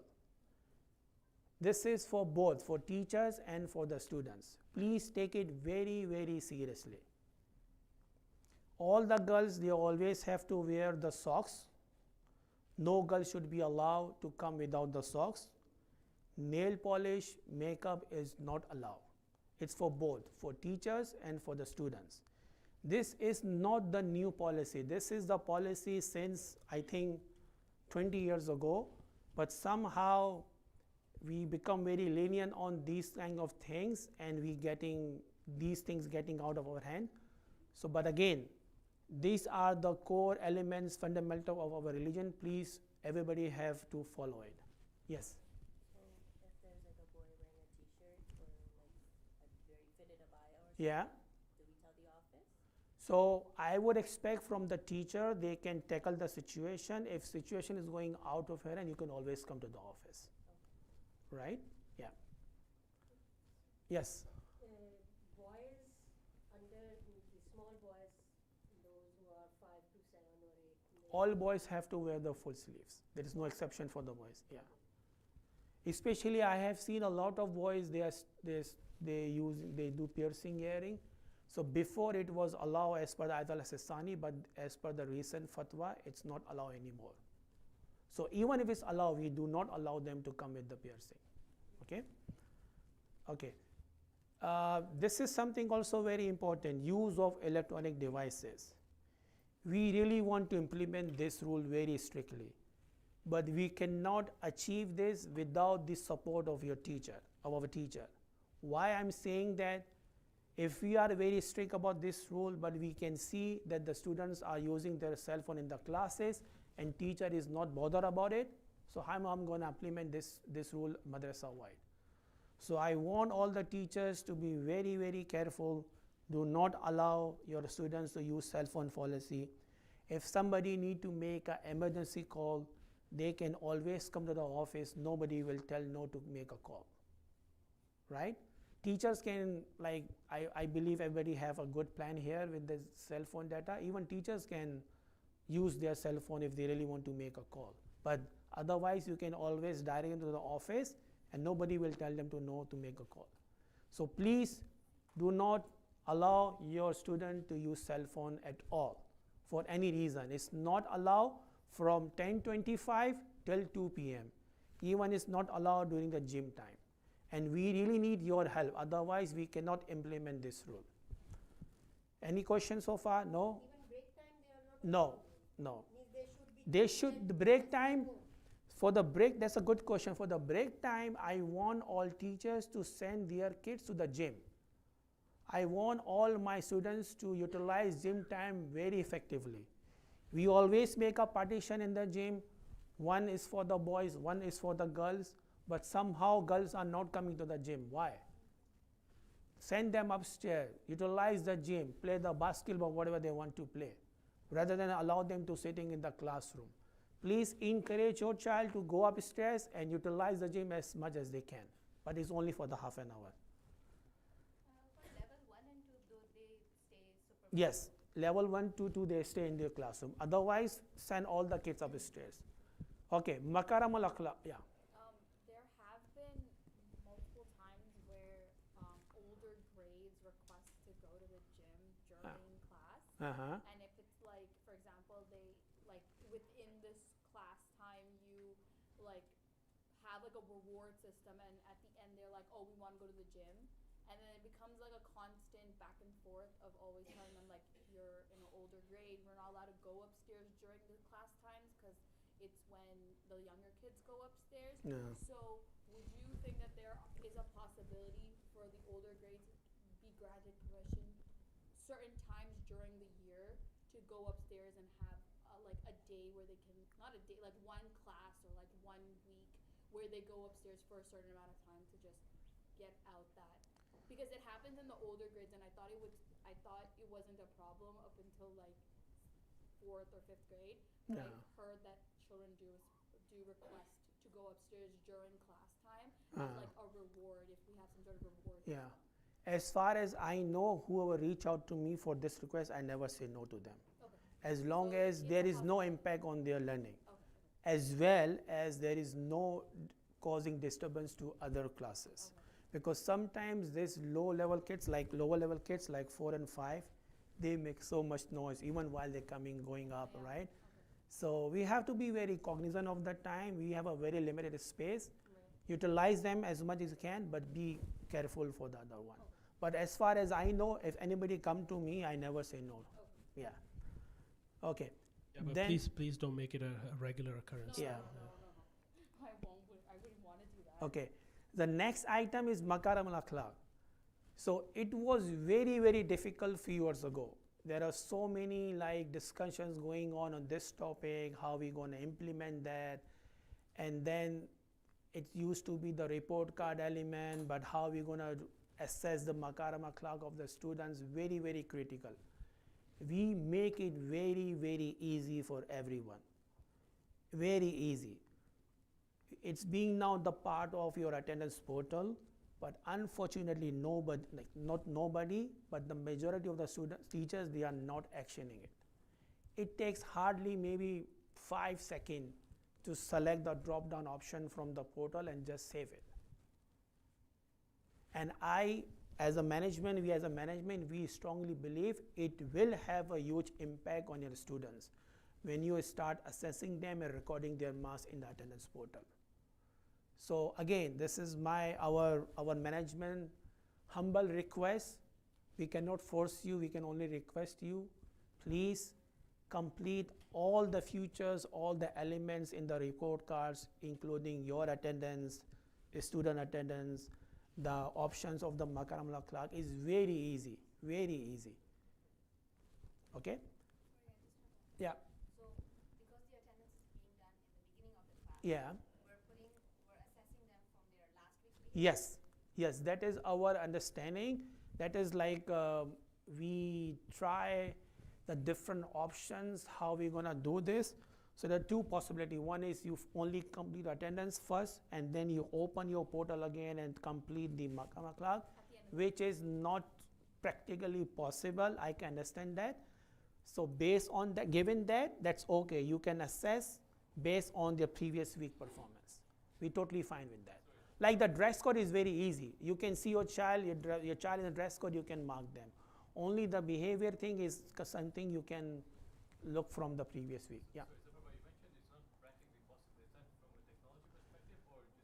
For the teacher, because like Quran teacher, they only have a 1 hour, like they complete attendance in the first 15 minutes, and now at the end of the class, they open the portal again and complete the Makama class, so it's maybe. Oh, they can do it, they can do it, yeah. Yeah, yeah, yeah, technology is possible, yeah. You can always update your attendance anytime. Yeah. It's your choice. It's your choice. We give you the both of. We are very flexible. Like our current management, we believe to empower you as a teacher. We rely on you. We provide you resources. Now it's your choice how you're going to implement it. That's our goal. What I would suggest is last year I implemented it actually. The best thing is that when the class ends, take 2-3 minutes. It doesn't take more than 2-3 minutes to evaluate, go from the top and finish it at the same time end of the class. Because next week you are going to come, you will not remember which student. Can you go first for the Kajabi? It's a USB, right? It's better to do it at the end of the class immediately and get it over with it. Because then you will have a more balanced and justified measurement instead of relying on your memory. And if you have 20 students, you will not remember. Okay, thank you, Shad Bhai. It's a good advice. So the next item is the training.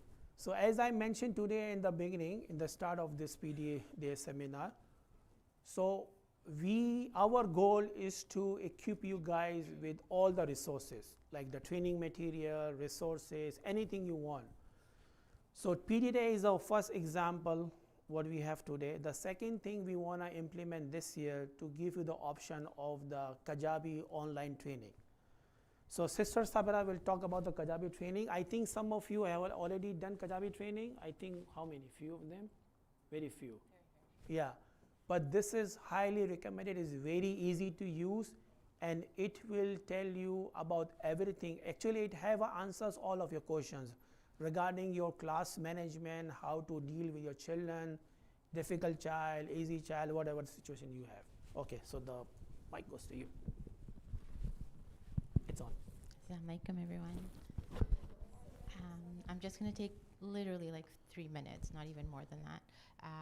So this training, as Zafar Bhai mentioned, it's more an enhancement to the MCE Tarbiyah trainings that we've all done in the past. So it's like reviews as well, because a lot of the stuff on here you'll remember going through. Very easy to register. So online, you just go into nasimco-cil.mykajabi.com, and then once you're there, you're going to select. You're going to select Start Course. Once you get there, you'll see there's going to be 3 lines at the top of the page, and you'll select that. Go into My Store, and you're going to select the Teacher Training Course. So it is a $10 monthly course, but I think not monthly. Yeah. So this actual course is for only the expiry of this course is only 1 month. But what we did, we reached out to the owner of this training, which is Nasimco, and we proposed that why don't you make it longer for the madrasa teachers. The ISIJ have a total 6 madaris, and altogether we have around 1,800 students. So we all go together and we talk to them. So they finally agreed to extend the expiry of this course. Before it was only for the 1 month. If you did not complete in the 1 month, you have to do it again, pay them again. But now they keep it open for 3 months. I think it's more than 3 months, but just keep 3 months in your mind, otherwise you're not going to complete it.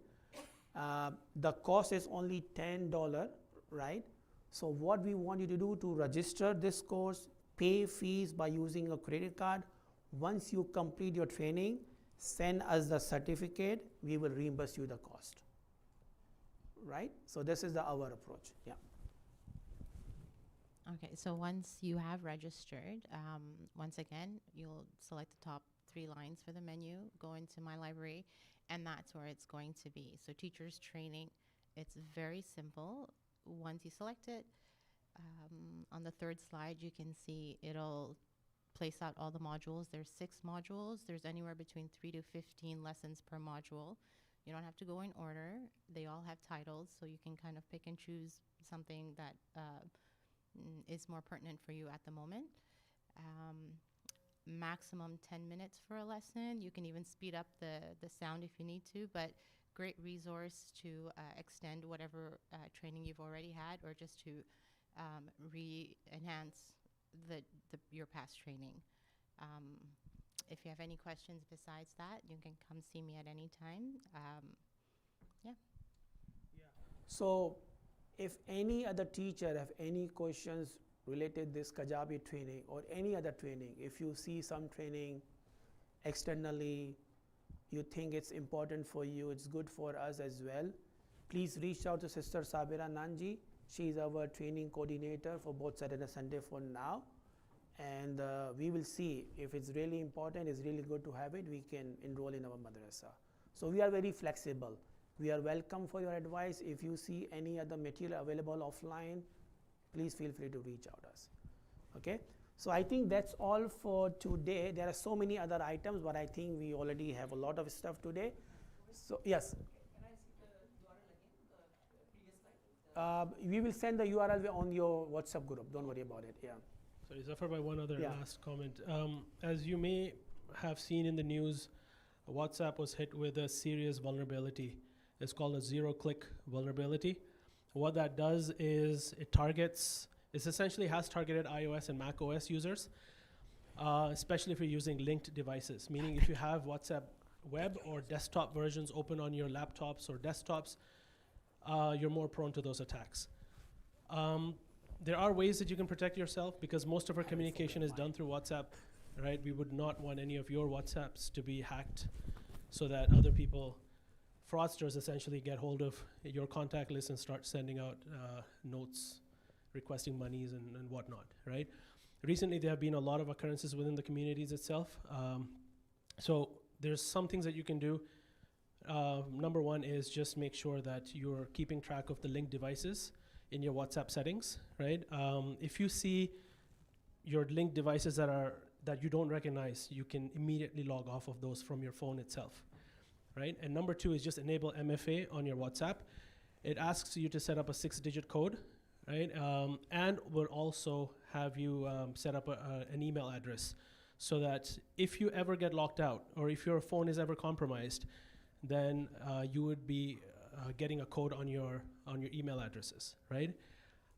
So if anyone has unauthorized accesses to your WhatsApp, you can still be protected, and people will not be able to misuse your contact list. So please just do that. It's not that difficult. I've sent that note to my coordinators on Saturday. Definitely, Samir Bhai, you can do the same thing as well. We will, inshallah, send out that communication to all of the teachers. Thank you. Thank you, Behbood Bhai. So I think that's end. So on your screen, you can see if you need any help. So you can always reach out to your coordinator, your VP. Don't come to me. I'm not going to help you for anything. But always go to your VP. That's I'm going to say for sure. So, but yeah, again, like if you have any concern, any questions, anything which you think it's going to be like good for the madrasa, effective for the madrasa, maybe the more enhance your teaching ability, feel free to share with your coordinators, with your VPs, our training coordinators. Sister Samrin is our Tarbiyah coordinator, Tarbiyah lead. Brother Irshad is Tarbiyah lead for Saturday. So please share your concern, share your feedback. Nobody will, like we are kind of people, we always appreciate your feedback. If you want something to improve your teaching skills, we never say no to you. But it has to be practical, right? Not like come to me for like very expensive training material, because we don't have a budget. But anyway, we'll try. So any questions, anything, any difficulties, any challenges, please feel free to reach out to us. We all are the same family. Our madrasa success is depend on your teaching. You are like carrying the future of our generation. We don't need to like talk more about this thing, but I think Khalil Bhai addressed all this thing very well. The students more oftenly learn less than the book compared to the habits, the behavior of their teacher, right? They always attract by the personality of the teacher compared to the material of the book. So inshallah, we are doing so far, we are doing great job. We will try to continue, and we are looking forward to have another great year this year, inshallah. Thank you so much. So we will end our session now. We will have, I think, 10-15 minutes, then we will have Jamaat Salah. But if anybody want to leave early, you can leave now, but please make sure you grab your lunch from the kitchen, Samir bhai, or from the table? From the kitchen. Okay, perfect. Thank you so much. Yeah, sister, you have a question? I want to ask that if we are just like I am facing a little bit problem to add the teachers or coordinators in my Google Classroom because I'm not familiar to Google Classroom. So is there any type of help available for that? Yeah. To help me for that? So if you are the main class teacher, you can always reach out to your coordinator. We will also share the material on your groups, WhatsApp group. It will show you how to create the Google Classroom. Everything is in the presentation. We will share with you. That's not the problem. Always call the coordinator. Yeah, they can help you. Thank you everyone. Thank you so much for coming. Jazakallah.